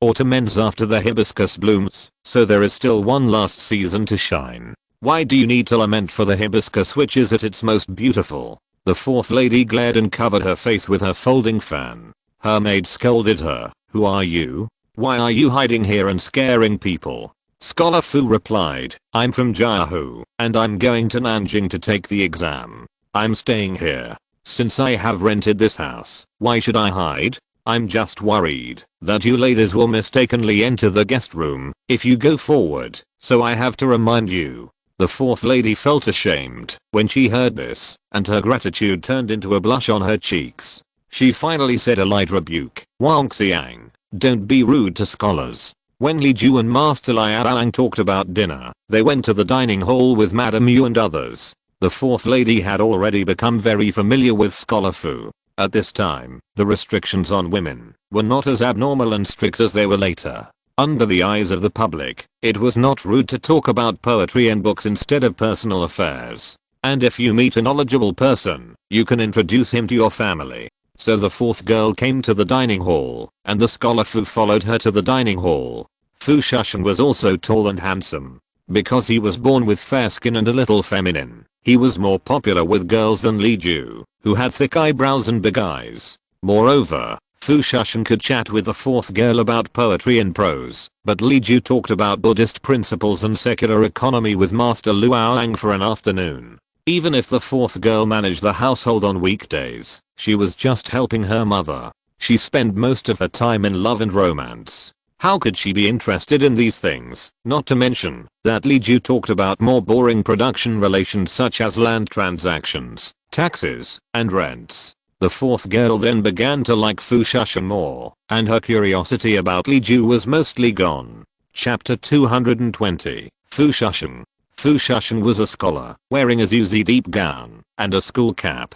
He was handsome, well behaved, and had a straight body. When second lady Yu saw such a young man, she thought he was a good kid, unlike those who had something to ask of her family, who shrank back a little and looked unworthy. When the little monk next to her said that the scholar was from Jiahu and lived here alone to study, second lady Yu was even more surprised. Because second lady Yu was also from Jiahu, but she had not returned to her hometown for many years after her parents died. The two of them could understand each other's dialect, and their hometowns were not far away. The accent of the hometown inevitably makes people feel homesick. Second lady Yu asked about the people in Jiahu, where his family was from, etc. Fu Shushan told her the truth, without any pretense, and he was also frank about his family's poverty. His words were sincere, his attitude was generous, his words were elegant but not rude, and he had a kind of talent that made him more loved by the second mistress and the fourth miss. At first, Fu Shushan was very worried that the Yu family would look down on him after learning about his situation, but he didn't expect that this family was not so snobbish. Second mistress Yu knew a lot of poetry and books, and she had watched her son's homework. After chatting with Fu Shushan about the meaning of scriptures, she thought that this man was neat and tidy, not like those who were reckless, and he was indeed talented. He was also from the hometown, so she wanted to help him, so she invited him to the Yu mansion as a guest. Sure enough, the masters also thought it was good, and it would be good to keep him to study with their children and grandchildren. This kind of keeping guests is common in Jiangnan, and it is not a precedent or a strange thing. I really want it, but I dare not ask you. Madam's kindness, I will never forget it. I really don't know how to repay it. Fu Shushan was very happy to hear this. Even if his little thoughts could not be realized, at least he would no longer have to worry about food and clothing. Besides, if he could get some advice from the old man while living in the house of a great scholar, it would be beneficial to his whole life. The second wife smiled and said, "Why would I expect you to repay me? But seeing that you are from my hometown, you are so decent and a complete child, I can't bear to see you buried in the dust. It's because the master in the mansion loves talents." By the evening, Fu Shushan packed his luggage and followed the Yu family's convoy. Before leaving, he left some of his reading experience for the merchant's son as a reference for studying, as a way to thank the merchant for his help in the past 2 days and to save his face. Fu Shushan's luggage was very simple. In addition to books, he only had a few pairs of shoes and socks, a winter robe and a long gown for changing. When the Yu family came to worship, they brought a lot of offerings, all of which were placed in the temple, so there was some space on the return trip. The second wife of Yu ordered 2 big maids to go with the master, and vacated a car for Fu Shushan to sit in. Fu Shushan guessed that Li Ju had an extraordinary demeanor, and the Yu family called him sir with respect in their tone, so he must be a staff member or retainer of relatively high status. Li Ju followed on horseback, obviously taking on the responsibility of escorting, and Fu Shushan was embarrassed to find a carriage to curl up like a proper master of the Yu family. However, he had no mount, and he didn't know how to ride a horse. He was also a weak scholar who couldn't even tie a chicken, so it was not so easy for him to follow and walk for more than 10 miles. While he was struggling, the most proud old lady in front of Yu Yaoniang persuaded Li Ju to go to the carriage to rest. Li Ju understood and got on a carriage with Fu Shushan. Fu Shushan actually gained a lot from taking the conversation today. Having tasted the sweetness, he became bolder. After Li Ju sat firmly, and the mute drove the carriage, Fu Shushan took the initiative to talk to Li Ju. Li Ju could tell at a glance that Fu Shushan had other intentions, but Fu Shushan himself did not hide it. He told him the family's situation, and hoped that the Yu family would help him through the difficulties, because he was still talented. Fu Shushan spoke directly, with a sense of shame on his face, but he did not make excuses for the sake of face. He did it, and admitted it openly. Li Ju could not help but look up to him, so he did not hide it. Fu Shushan knew that the cheap Qingshan pen, small coal stove, rough-edged paper, movable type books, and even the pinyin used by some people when reading in the past 2 years were copied from Li Ju. He hurriedly bowed to Li Ju and said that it was thanks to Li Ju that he got these cheap pens, ink, and paper, otherwise he would not have been able to learn so fast. In the past, he had to spend 4 or 5 taels of silver on books, study, and eating every year, but since the year before last, only 1 teal of silver was enough. Moreover, last year, when there was a famine in Jiangnan, the grain price was also stabilized by the big households in Jiangnan and the government warehouses. Fu Shusheng saw with his own eyes that Li Yuan's day in society was begging for alms and singing for the victims of the disaster, and he was very respectful. Li Ju saw that he was very interested in small things such as King Shenpens, so he took King Shenpens as a topic and slowly chatted with him. During this chat, he found that the two of them actually had quite similar ambitions. Although Fu Shusheng was a scholar, he did not take the theory of classics as seriously as other Confucian scholars that Li Ju knew. Fu Shusheng was a very typical utilitarian. He read books only because reading could save him from starvation, and wanted to take the imperial examination only because the imperial examination could make him an official. Fu Shusheng was more like the previous county magistrate of Qingshan County. Because the two had very different backgrounds, he was less arrogant than County Magistrate Wang, and more pragmatic. He had more insights into the livelihood of the people, farming, and weaving, which happened to coincide with Li Ju's focus in the past 2 years, so the two of them had a very similar chat. What kind of people has Fu Shusheng not met in these years? Because of his poor family background, he has been talked about behind his back by many people, and he has also been looked down upon by many wealthy families. But today, his luck has turned. First, he met Second Lady Yu, who treated him with favor, and then he met Li Ju, who treated him as an equal. It seemed that the dignity he had lost in the past 10 years was all recovered in one day. He only regretted that he met them too late. The two of them chatted about the people in the Jiangnan area studying, and suddenly the carriage stopped, and they came back to their senses. Fu Shusheng had encountered all kinds of accidents when he went out, and he just thought it was a roadblock accident ahead, or someone passing by and got entangled, etc. But Li Ju felt something was wrong, and there were many heavy footsteps of men nearby. Li Ju lifted the curtain of the carriage, and saw that in the dim light of dusk, the road ahead was blocked by a dead tree, and there were dark and dense forests on both sides, and the situation inside could not be seen at a glance. Scholar, please wait in the carriage. I will go and check the situation. Li Ju instructed Fu Shusheng, and asked the mute to protect the girls nearby. He slipped off Aze's back, and had a long bow in his hand with arrows on the string. The convoy had stopped. Second Grandma Yu asked people to go to the front to check the situation. Li Ju did not dare to leave them. He just kept alert beside their carriage. The road conditions ahead could only be reported by the servants. Fortunately, they brought a few men with them this time.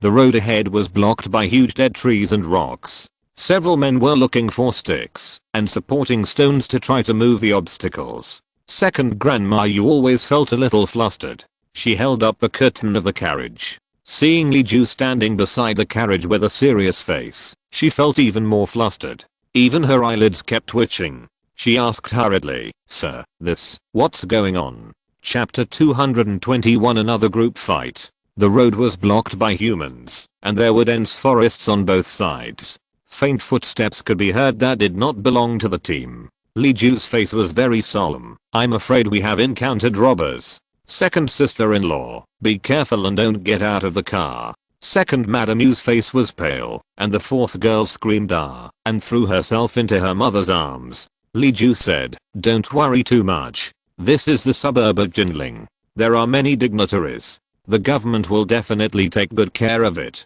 There won't be those vicious bandits who kill and rob. At most, there are civilians who can't survive and become bandits. They have no rules and no fists. They just rely on their numbers and weapons to bully other weak people. As long as the obstacles are removed as soon as possible, I will escort everyone to leave safely. There should be no problem.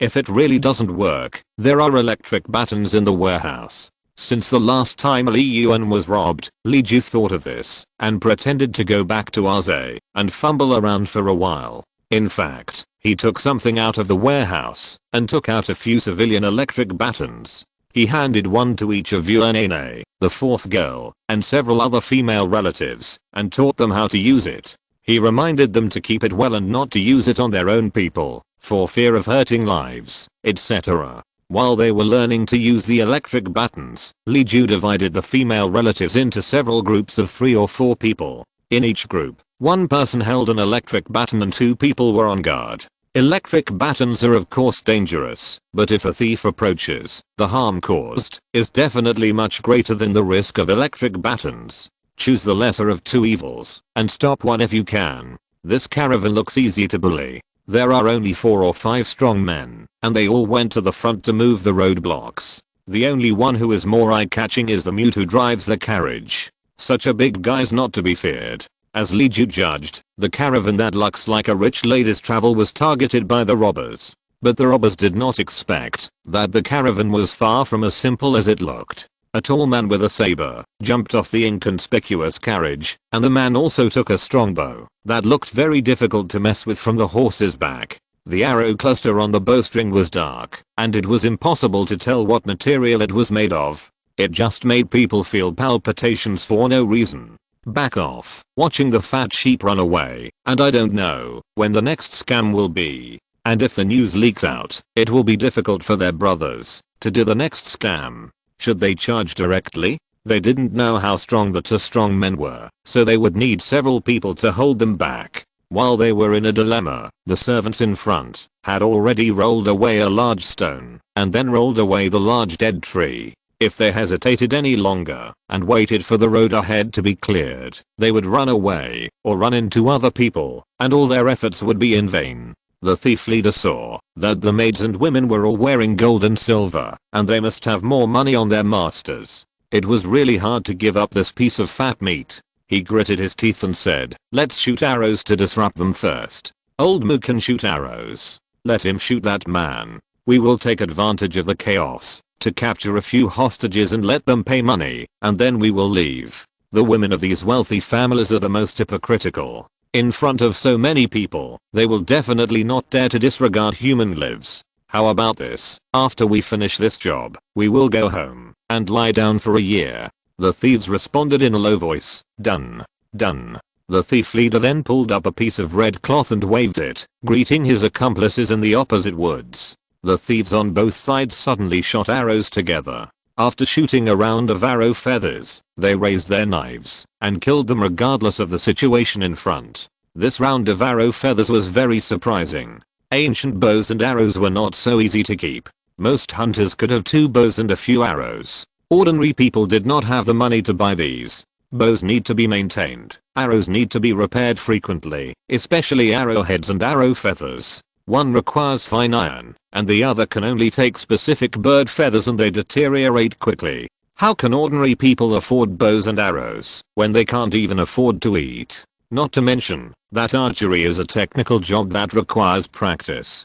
Fortunately, this group of people is mostly a mob, and the only one who is really good at archery is the old Mu. The target of his sneak attack is not Li Ju, but the mute who looks more threatening. When Li Ju heard the sound of arrow feathers breaking through the air, he kicked off half of the wall of the carriage, moved the wooden board forward to block several arrows that were heading straight for him, and used the wooden board as a cover, drew the bow, and drew the arrow, and the arrow feathers went straight to the source of the 2 sharpest arrows. The next fight is a close range fight. He must not leave someone who is capable of sneak attacks standing by and watching covetously. He must deal with the long range archer in advance. The mute's reaction was not so fast, but Li Ju's blocking left him room to retreat. He rolled on the ground, using the wheels and shafts of the carriage to protect his vitals, and then dismantled the other side of the carriage wall and used it as a shield. After the first round of arrows, Li Ju and the mute were both unscathed. Li Ju calmly counterattacked several times. He only heard the thief screaming ouch several times and knew that he must have succeeded. Others were either injured or panicked and hurt themselves. They were more or less damaged. Even if the timid ones were in pain and cried in panic, Li Ju had no time to care because the robbers had already rushed out. Ada, calm down. Protect yourself first and others second. Your own life is the most important thing. Li Ju reminded the mute, swept the wallboard in his hand horizontally, drew out the short knife he was wearing, and fought the thieves very neatly. The knife that Li Ju usually wears is a modern military knife. The material science of the industrial era is not to be underestimated. When the weapons meet, at least the opponent's blade can be broken, and there are even some that can directly cut off the blade, which can be said to be cutting iron like mud.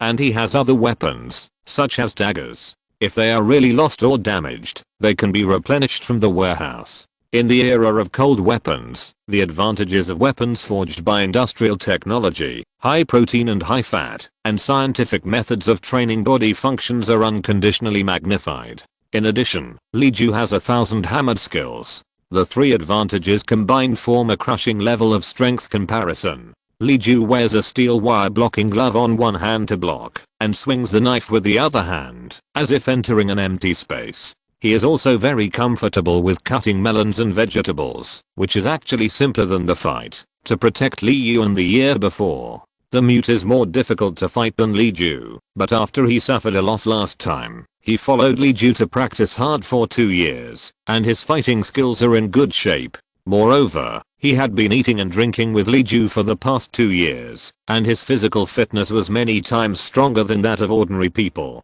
He could fight 3 people alone with just strength. He also had the upper hand, but the fight was ugly, and he inevitably had wounds on his body, and his clothes were covered with dirt and blood. The men who were moving the roadblocks in front also hurried back to help protect their master. The maids and old women were in chaos for a while. Some were kidnapped by the thieves, and in desperation, some people really used electric batons. As expected, the thieves' hands and feet were immediately numb and weak under the electric batons, and they completely lost their fighting power. Seeing this, the maids and old women became more confident, and perhaps out of the pressure of survival, they really fought with the thieves in groups of 3 or 2 as Li Ju had urgently arranged. Chapter 222, Aftermath. The girls and wives of the Yu family could protect themselves, so Li Ju had no worries, and fought even harder. The leader of the bandits lost several brothers, and was very sad. He also found that the girls were only concerned with protecting themselves, and did not have the courage to attack them.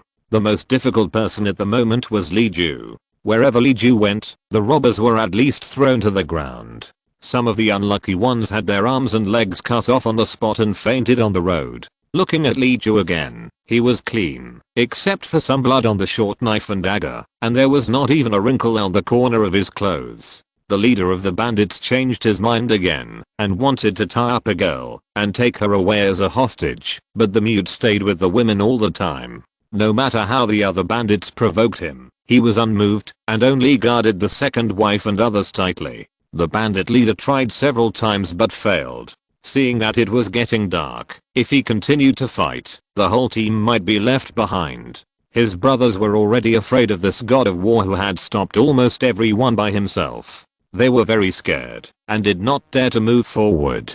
The bandit leader had no choice but to call for retreat. Li Ju did not want to let them go like this. He noticed that they were fighting and retreating. Based on the strategy of capturing the leader first, he skipped the other bandits, and fought with the bandit leader.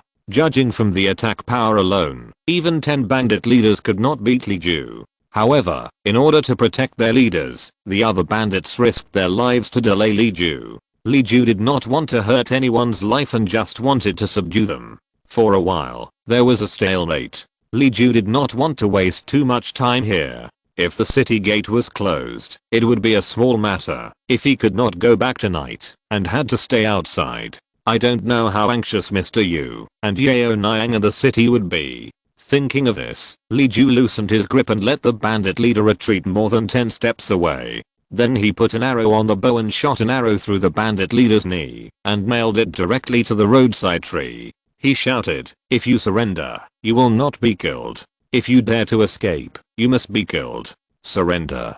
The bandit leader was still struggling, and the smell of blood became stronger and stronger as he twisted. As Li Ju expected, most of these people were civilians who were seeking survival and money. There were no such vicious characters as Jiangyang bandits. They often robbed the villagers passing by nearby, and at most the daughters and wives of small families who went to burn incense. They couldn't even beat the local constables and even the guards of the big families. How could they be pressed to the ground by a demon like Li Ju? The bandits who didn't believe in evil wanted to run, and Li Ju shot another arrow through the shoulder without saying a word, shooting the shoulder of the person who led the escape. Now everyone was finally honest. Li Ju called a few men and tied up the robbers with the reins of the carriage that he had dismantled and tied them behind the wheels of the carriage floor. Second, Grandma Yu hugged her daughter and huddled in the carriage. She heard the conversation outside, and it seemed that the problem had been solved. The mother and daughter supported each other and fumbled to the door of the carriage to look out. Sure enough, everything was peaceful. Second, Grandma Yu said, "Amitabha, thanks to you, sir. Sir, are we going to report to the authorities now?" Li Ju said, "Clear the roadblocks first, and then find someone who can ride a horse to report to the authorities first. Adao and I will stay to protect everyone." After that, Li Ju selected the largest person from those who volunteered to sign up and ordered him to memorize the routine of speaking and be ready to go to the local government office to report as soon as the road was cleared. Because everyone was still in shock, Li Ju did not rush to let everyone move, but ordered them to repair on the spot and redistribute the carriages. The injured need to be taken care of, the seriously injured need to be bandaged, and the frightened need to be comforted. These things all require time and manpower to handle. Li Ju obtained iodine and other things for wound disinfection and gave them to the women for their own use along with gauze bandages. He took back all the electric buttons and put them on the horse's back, then led the horse to the front to clean up the roadblocks with the male servants. The most difficult boulder had been cleared before, and the next dead tree stumps and smaller stones were much easier.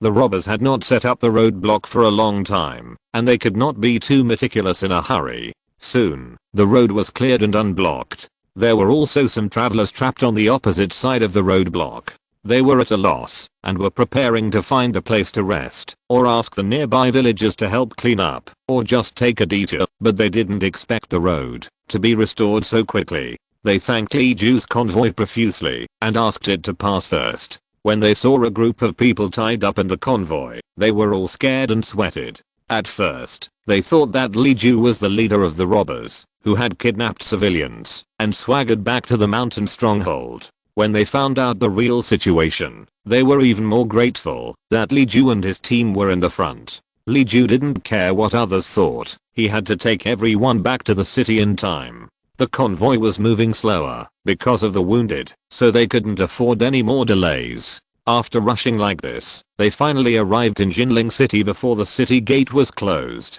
The male servant who reported the news in front was waiting by the roadside, and there were several Yamen runners around him. The government of Jinling City would definitely give face to the Yu family. If someone else reported to the authorities at this time, they would inevitably suffer some grievances, but this male servant was a servant of the Yu mansion, so he couldn't afford to offend him. Moreover, he came to report to the authorities to say that the Yu mansion had captured 20 or 30 robbers. This matter fell on the Jinling government office, which was a great achievement. The Yamen runners were very willing to come and take over the robbers. The reward for their merits was one thing, and it was another thing to increase their friendship with the Yu family. There must be some money to be squeezed from the robbers, which was another thing. It was the best of all three. If the government handover was to be completed, it would take another half an hour. Just when Li Ju was very helpless, the steward of the Yu family hurried over and took over the second half of the matter. Li Ju was able to get away. He left a few witnesses to hand over with the steward and returned to the Yu mansion first. The Yu family had already received the letter. Yu Yaoniang and Xiaolian were waiting at the second gate, and the maids and boys sent by the Yu family also surrounded them. As soon as Li Ju's horse hooves sounded, Yu Yaoniang and Xiaolian rushed over like young swallows flying into the forest, chirping and crying and laughing, insisting on seeing if Li Ju was injured. Li Ju was dizzy and had to spread his hands to let the two of them check carefully to reassure them. Seeing that the situation was not good, the mute wanted to sneak back to his room, but was grabbed by Xiaolian, who pressed him under the lantern in front of the corridor and looked him over. Li Ju was indeed not injured, but the mute was in a very embarrassing state. Li Ju asked the two little girls to confirm it, and then he pushed the mute out and said, okay,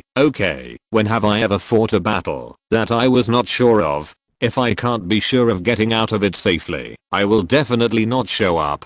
Mr. Yu will probably ask about the specific situation. I will go back to the master's house first. But your uncle has suffered a lot. You can find a servant to invite a doctor to treat his injuries carefully. He still has an old injury from the year before last, and I don't know if this injury will trigger the old injury. Yunnan was indeed ready and was just waiting for Li Ju to go. Yu Yaoniang and Xiaolian had to let Li Ju go and turned around and asked a familiar servant, as Li Ju said, and asked him to find the trauma doctor who had just been invited to the mansion to check the mute's injury. Chapter 223, Sitting on a woman's arms without being tempted. Li Ju first went to the main hall to meet old husband Yunnan and explained what happened today. Yunnan said, "You know that it is difficult to offend unruly people. I have ordered people to urge the government to investigate this matter. The grace of saving the lives of my granddaughters will never be forgotten. I heard that there is only one person in your family.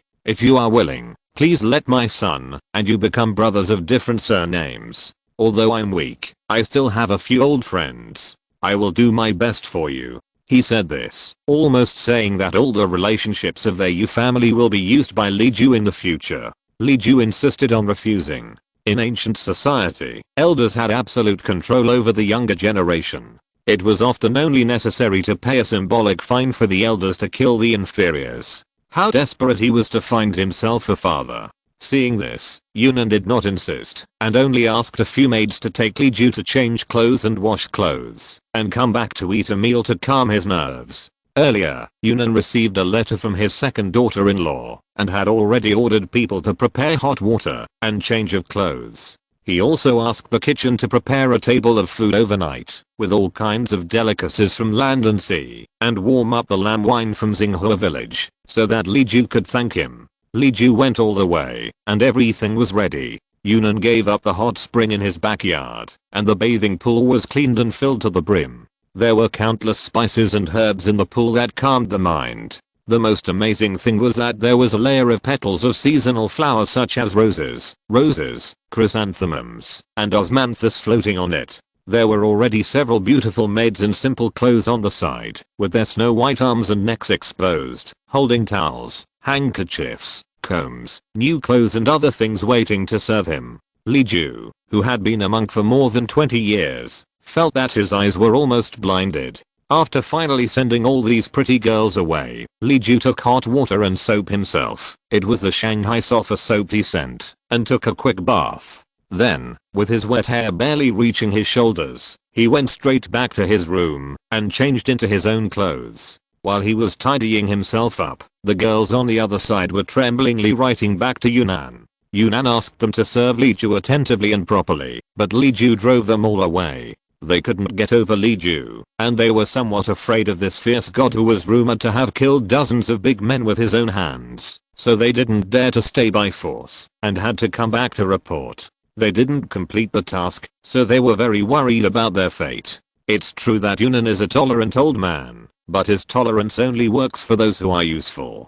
He doesn't show any leniency to useless people, and he often whips and sells them. The girls either hope to be taken in, or wait to redeem themselves, and get married, when they are old enough, but they don't want any complications in the middle. You said he was somewhat tempted, but he held back. Yunnan was also extremely surprised. He knew the appearance and character of the girls under his command. Li Ju, who generally liked women, would not refuse such a beauty who was sent to his bed, but he held back. I don't know if he had guessed that there would be a price to pay for eating the fat meat that was delivered to his doorstep, or if he was simply fulfilling his boasted promise of marrying a soulmate. The maids were silent, fearing that Yunnan would sell them off to marry or send them out to do rough work if he was unhappy. Yunnan liked watching operas and listening to music, and he liked the gentleness and kindness of beautiful girls. Of course, he would not waste the girls he had carefully cultivated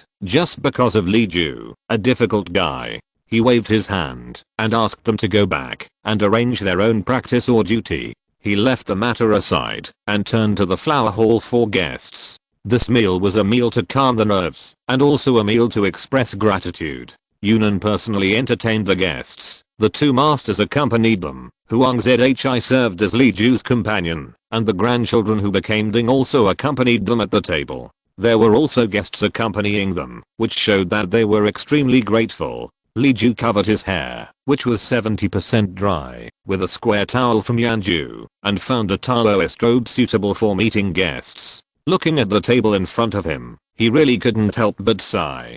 Huang Zh, I said slowly, and calmed down for a few words. Yunnan asked someone to fill a cup for Li Ju, thanked him solemnly, and ordered the meal to start. During the meal, they couldn't help but talk about the situation of the Yaochen temple. Li Ju hurriedly said that it was because he was going to Yaochen temple that there was such a conflict. If he didn't go with him, the Yu family would most likely not go to Yaochen temple, or if the second wife and others had to go, then the Yu family would definitely be equipped with sufficient guards. The thieves were all from civilians, not martial arts masters, and would never attack a convoy with dozens of servants guarding them. In short, he just happened to encounter this incident. It was God's will, and it can't be considered a favor. Eugene drank 2 glasses of wine, and was a little tipsy, so it was easier to talk about some things. Sir, you don't know, but actually there is something else going on. It's about my daughter. Well, let's not talk about it.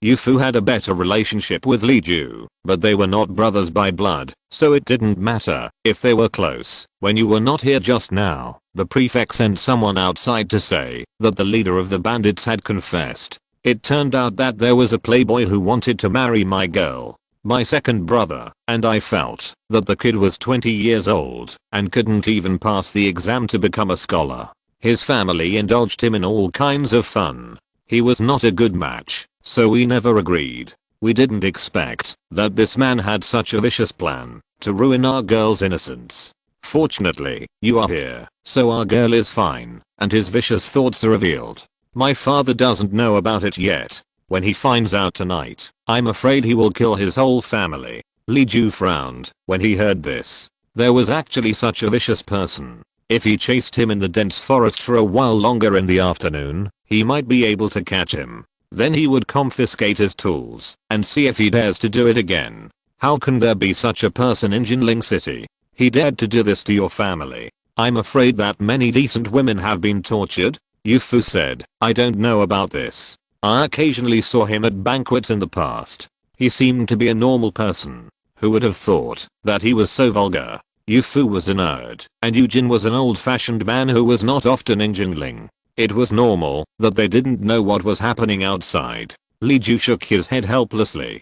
Fortunately, they disliked the man's ignorance and did not agree to his proposal. Otherwise, who knows how the fourth girl is now. I think the parents who can raise such a son are probably not good people. But whether it is good or not, when Yunnan comes to his senses, it will naturally be Yunnan who will deal with it. From what Yu Fu said, it is probably the weather is cold and the king is broken. Yu Fu and he chatted a lot of complaints, and the topic continued to go down to the thank you gift. My father has prepared a generous gift for you, and it will be given to you when you leave. By the way, I heard that several maids in my family who served you were all driven away by you. This is strange. Although they are not as beautiful as Miss Zhao, they are also very beautiful, and they admire you very much as a great opera artist who founded the Dayan society. Since there is no coercion, and she is very beautiful, why don't you want her? Maybe you should see a doctor? Li Ju said in a bad tone. What are you thinking about, brother? I'm afraid that this person will be easy to get, but difficult to get rid of. Your father has his own plans, and it depends on whether I can match them. Brother, your father and I are not on the same path after all. If you're listening to this novel on a channel other than Fanfic World, it means they downloaded and uploaded it without effort. We cordially invite you to visit our channel, Mundo Fanfic Novelos. There you'll find the original version of this story and you can explore many other novels of various genres. We're waiting for you to immerse yourself in a world of incredible novels. Chapter 224, Master Yu's Random Matchmaking. Regardless of what Yunnan was planning, after this incident, the plan to tie up the fourth girl with Li Ju was completely ruined. On the contrary, the relationship between Fu Shusheng and the fourth girl became increasingly close, which worried the second wife of the Yu family. It's not that she despises the poor and loves the rich, but this Fu Shusheng and Li Ju are a little far apart, and the gap in her heart is really a bit big. The fourth girl is young, and likes a handsome boy like Fu Shusheng. The second wife of the Yu family has been through so many things. How could she not know what kind of person a girl would be happy to marry? Even if you don't look at the family background, the Yu family has a lot of money anyway, and the old man loves his granddaughter. The dowry is tens of thousands of taels of silver, and there are fields and shops. It is not a problem to support a son-in-law after marriage, but character is the most important. Fu Shusheng approached the girl of the Yu family with a purpose. The second wife of Yu saw it at a glance, but the fourth girl knew nothing about it. The second wife couldn't help but worry about her daughter. His purpose is not pure, and his character is unknown. He has poor parents, brothers, and sisters at home, and we don't know what his hands and feet are like. It's better for Li Ju to be alone without any worries. Li Ju is a person that Yunnan wants to conquer. He has such a good reputation, and doesn't like women. Isn't he better than Fu Shusheng, who gets under women's skirts for advancement? Madame Yu tried to stop him several times, but Eugene was too old-fashioned to consider this aspect. Eugene also admired Fu Shusheng's pragmatism and learning for application. Madame Yu was afraid that, if she mentioned it, it would arouse his thoughts of marrying his daughter. However, this matter did not delay. Just before Li Ju was about to set off to return to Qingshan County, it finally came to light. This matter should not have been turned over so quickly. Fu Shusheng and the fourth girl have only known each other for a short time, and it is far from the time to talk about marriage. It's just that the annoying dandy was taught a lesson by Yunnan, but he was still involved in the matter. It turned out that the dandy boy's surname was Zhang. He was the grandson of a local official. His father was a member of the Ministry of Personnel. He held thousands of acres of fertile land in the northwest of Jinling, and was very free and easy. He had an elder sister who was now the second wife of Ma Sheng, the governor of Huaibei Road. This sister and the dandy boy's mother spoiled and indulged the only male child, allowing him to do anything, so he caused such a huge disaster. Yunnan took action to teach the dandy boy a lesson. He was charged with the crime of colluding with bandits. His family had to use countless connections and spend countless silver to get out of it. He also had to send his son to the villa bought by his sister to hide in order to settle the matter. Unexpectedly, Madame Zhang couldn't swallow this breath and was thinking about how to retaliate to vent her anger for her brother. At this time, the court happened to select women to enrich the royal family's harem. Because this was really a tough job, all the wealthy families, except those who were determined to marry into the family and were willing to gamble with their daughters, donated money to bribe the selection officials to make their daughters fail in the selection. The poor families were eager to marry their daughters, and they didn't care about the gift or family background. As long as the other party was an honest man with no wife, they were willing to send their daughters to marry as soon as possible. The Yu family had paid money to buy out the selection early, but they just went through the formalities and said that the daughter was sick, and that was it. The younger brother failed to marry and plotted to harm the fourth daughter, but was treated by the Yu family so that he could not return home.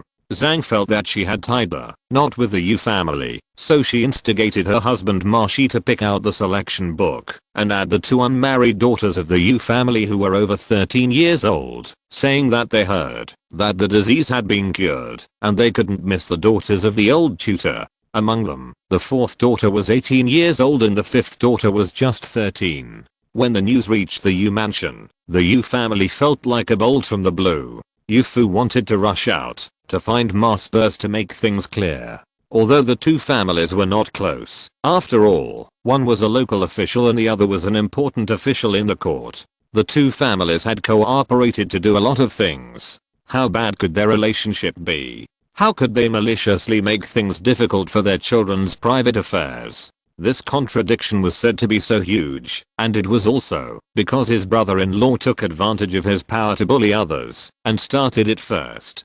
Could it be that only his brother-in-law abused the girl, but his family did not retaliate? Yu Fu was in a difficult position because his family could not stand up to the truth in this matter. It turned out that bribing the selection envoys to make the girls fail was done privately, and it was just a tacit violation of the imperial edict. Ma Spurs added the two girls who had been crossed out. It was definitely wrong for Ma Spurs in terms of the system and procedures. On the contrary, if Yu Fu got angry, he would be criticized. If the girl was really in poor health, when she was sent to Beijing, the imperial physician would naturally diagnose and depose her again. Why act like this? If they were just unwilling to send their daughters to serve the princes and princesses, then the Yu family would be committing treason. Yu Fu asked angrily, what should we do? Can we really send our two nieces to the capital? I'm afraid they will never come back. You and I don't know what that place is like. Madame Yu cried until her eyes were swollen, and she hoped desperately that her husband would come up with a solution.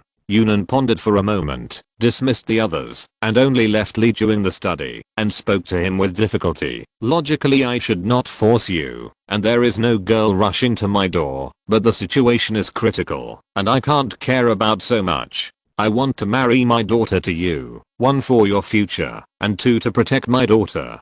Please help me no matter what. Li Ju was shocked when he heard it. Why did you say that, Master Teifu? Brother, you and I are brothers. Even if my brother's daughter is not considered my daughter, I treat her as my niece. How can you have such an idea? I don't have such a heart, and your granddaughter is so innocent. Your granddaughter seems to be in love with Mr. Fu. How can you break up the alliance and match them up? Because the situation was really urgent, Yunnan didn't bother to play take-eye with Li Ju. Mr. Fu is too scheming, and Zhao Ai is innocent. I'm afraid they are not a good match. I'm also thinking about Ai's long-term plan. When Li Ju heard that he had revealed the 4th young lady's nickname, he became anxious and threw away the rule of not talking about people behind their backs, saying, that's not the case. Who doesn't have scheming? Even I have it. Don't you have it yourself? Scheming is good, the key is how to use it. If a couple are both naive, can you still worry about them for the rest of their lives? Mr. Fu has used his scheming in the right way, but he cherishes the 4th young lady very much. Why not? When we encountered robbers that day, I fought with the leader of the robbers, and could hardly take care of other people. When I looked back, I saw Mr. Fu blocking the carriage of the 4th young lady and the 2nd sister-in-law. Mr. Fu was powerless, so how could he kill the robbers? He forgot about his own safety, but was willing to block the robbers for the 2nd sister-in-law and the 4th young lady. The sword and arrow of a real man are truly respected. These days, I have been in frequent contact with Mr. Fu, listening to his words and observing his actions. Although he often does things out of the ordinary, he has his own principles and rules. Since he does not violate his conscience, why bother about whether he is a saint or not? If Sir Teifu is worried that he will be ungrateful in the future and become a Zongshan wolf, it is better to teach him carefully while he is young. Over time, his wolfish ambition will inevitably reveal his true face, and it will not be too late to drive him out then. If Sir Teifu is worried that he will not be able to suppress this person 100 years later, I'm willing to serve. I only ask him to recognize me as a half-master, and I will personally watch him for the rest of his life. Yunnan was shocked. Oh my god, there are people here who think it is not too late to get divorced after getting married. Li Ju is really a strange person. He is so indulgent in marriage between men and women. Chapter 225. Li Baxiu's clever recommendation of Mandarin duck couples. Li Ju's words were bold, and Yunnan was shocked, but he actually felt that there was some truth in them. Li Ju continued to persuade Yunnan to consider the young Fu Shushan. The little girl liked him, which was called mutual affection. Fu Shushan was indeed a pragmatic talent, and Li Ju was also happy to see him. In the end, Yunnan called Fu Shushan, and the two had a detailed discussion behind closed doors for more than 2 hours. It was unknown what they talked about, but it was heard that Yunnan's expression was quite satisfied when he left, so it seemed that the discussion was not bad. Then Yunnan took the lead and asked Fu Shushan to serve Tita Li Ju and worship him as a teacher, and then he would consider himself half a student of Li Ju. Li Ju had the title of half a teacher, so even if Fu Shushan passed the imperial examination and became successful in the future, Li Ju would still be qualified to suppress him, and naturally took the initiative. From this, it can be seen that Yunnan actually knew that his second son was extremely old-fashioned. If Fu Shushan became a Zongshan wolf in the future, even if Yujin wanted to protect his daughter, he would not be able to shake the absolute possession of his wife by the husband's power, as he strictly abided by the etiquette. It would be fine if Fu Shushan was unsuccessful in his life. Once he succeeded, Yujin would never be able to protect his daughter. And even if Fu Shushan was unsuccessful in his life, after Yujin died, he would still be able to do something to the poor little girl. The world is like this. No wonder people say that raising a son can make you feel at ease. As for Li Ju, who is also older, was chosen to be the person to suppress Fushashan. Of course, it was because Yunnan firmly believed that Li Ju would live longer than his fourth daughter. Yunnan was a little knowledgeable about face reading and always felt that Li Ju had the face of a person who could live 100 years. Such a person was the most suitable to suppress the ambitious Fushashan. Fushashan was actually the same age as the fourth daughter, only 18 years old. It was not a loss to recognize Li Ju as a half-master. On the contrary, it was a good thing. His family was not prominent, and he had a strong master, so he would not be ridiculed for climbing up by relying on nepotism in the future. Even if this master was actually the power of his wife's family, it would sound good to say it out loud. After paying homage to the master in the morning, the Yu family had to celebrate the big gift in the afternoon. Because according to etiquette, in order to prevent the Yu family from disobeying the will of the selection, the Yu family must have made a bet before the girl was registered. Therefore, the Yu family could only pretend that they had made a bet earlier, and in order to prevent it from affecting Fuji Yui's exam, they had never announced it to the public. Now there was no time to worry about so much. Li Ju found the station of Liug Goods Company in Jinling and pretended to pick up a batch of goods. In fact, he transferred some jewelry, furniture, cloth, books, dry goods, tea, soap, silver bills, etc. from the warehouse. They were all packed in large camphor wood boxes, tied with bright red silk, and carried into the Yu family through the main gate in broad daylight. This was the ceremony. Yunnan sent invitations to invite people he was close to watch the ceremony. Among them were several relatives of the Yu family, the old couple of Zhu, Huang Zhi's wife, and of course several relatives of the governor Ma Sheng, including both Ma's Yu family and his ex-wife Liu's family. The Liu family had heard about the recent affairs of the old Ma and Yu families. Based on the principle that the enemy of my enemy is my friend, the eldest lady of the old Liu family, who had not socialized for several years, came to watch the ceremony. The fourth lady's marriage was just the second daughter of the second branch of the Yu family, the fourth among all the girls in the family, and it was not the wedding day of the eldest daughter of the Yu family. How could it be qualified for so many ladies to come to watch the ceremony? They just wanted to watch the fun from the front line. Madame Liu was closest to Madame Yu's wife, so when she arrived, she just kept gossiping to Madame Yu. She finally finished eating the melon and said, "You are lucky. Mr. Li is here, and that guy surnamed Ma can't do anything to Mr. Li, even if he has 3 hands. Old Li still has an honorary title and bestowed clothes, and he only has a bullfighting suit. How can he compete with old Li? It's really his own business. I'm afraid that he and your family will fight to the death, but it's just the trouble of his good-for-nothing brother-in-law. He is a first-class person who can change his course according to the wind." "You are really right." Madame Yu was outside welcoming guests and came back to change clothes. She passed by the small study and overheard something and couldn't help but come in to interrupt. She imitated the tone of the daughter-in-law of the Spurs family and said, "Our master didn't know that the girl was originally promised to someone else. He thought that the subordinates had missed the girl because they were too old. My master thought it would be bad if the girl's future was ruined, so he added a note. Now it has been changed. Please don't blame me." Listen, this is not only not blamed, but also meritorious. Madame Liu sneered. Those without any foundation outside always think that they will become queens after entering the palace, and they will be surrounded by people and rich. They just wait for their daughters to become queens, so that they can also become uncles of the emperor. They don't know the truth. There are many women in the world, but how many can be selected to enter the palace, and how many can become queens? Most of them will spend their whole youth in the palace. The ancients said, those who cannot see each other for 36 years. Not only 36 years, but even 72 years, who can see it? When they die, it's just a fire in Annual Hall, and they won't even hear from their parents. Even if she becomes a queen, what's the use? She will be abandoned after 2 years. But the one who goes back and forth with others will drain her family's money first. Madame Yu was a little smarter. She seemed to understand what he meant and winked. "You mean, his family too?" Madame Liu nodded. Fortunately it's not my granddaughter who will go, but the one after that. Well, speaking of it, your fourth daughter is saved, but what about the fifth daughter? Madame Yu said, in fact, my husband had already been engaged when he was in Beijing.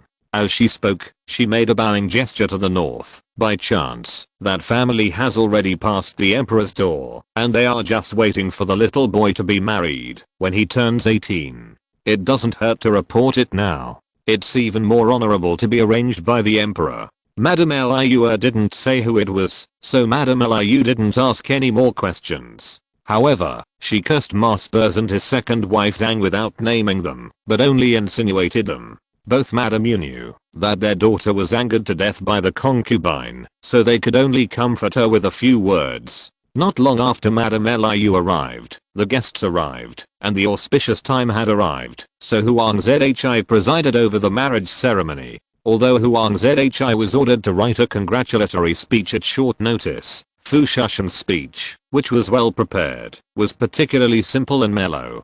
Fu Shushan also thought about whether to ask someone to help him embellish it a little, but after all the calculations, he handed in his original words. Although it is not as beautiful as the children of the aristocratic families in Wenlin Zuhei, and although there are no good sentences that will be passed down through the ages, it is his true love for UAI, and also his sincerity to the Yu family who did not reject and despise him because of his family background. Li Ju, as the elder of the man, came to the scene to act as a tool. He could only half understand the speeches of the two sides, and that half understanding was taught to him by Huang Zhi. After he came here, after waiting for a long time, the speech was over, and Fu Shushan handed over the gift list, and this was the time when Li Ju could understand. The specifications of the betrothal gift that Li Ju prepared for Fu Shushan were really high. He couldn't get those exquisite and labor-intensive good things, so he had to pile them up with quantity and rarity, especially the many artificial gems and optimized gems in the warehouse, except that they were not natural. They were exactly the same as real gems in other aspects.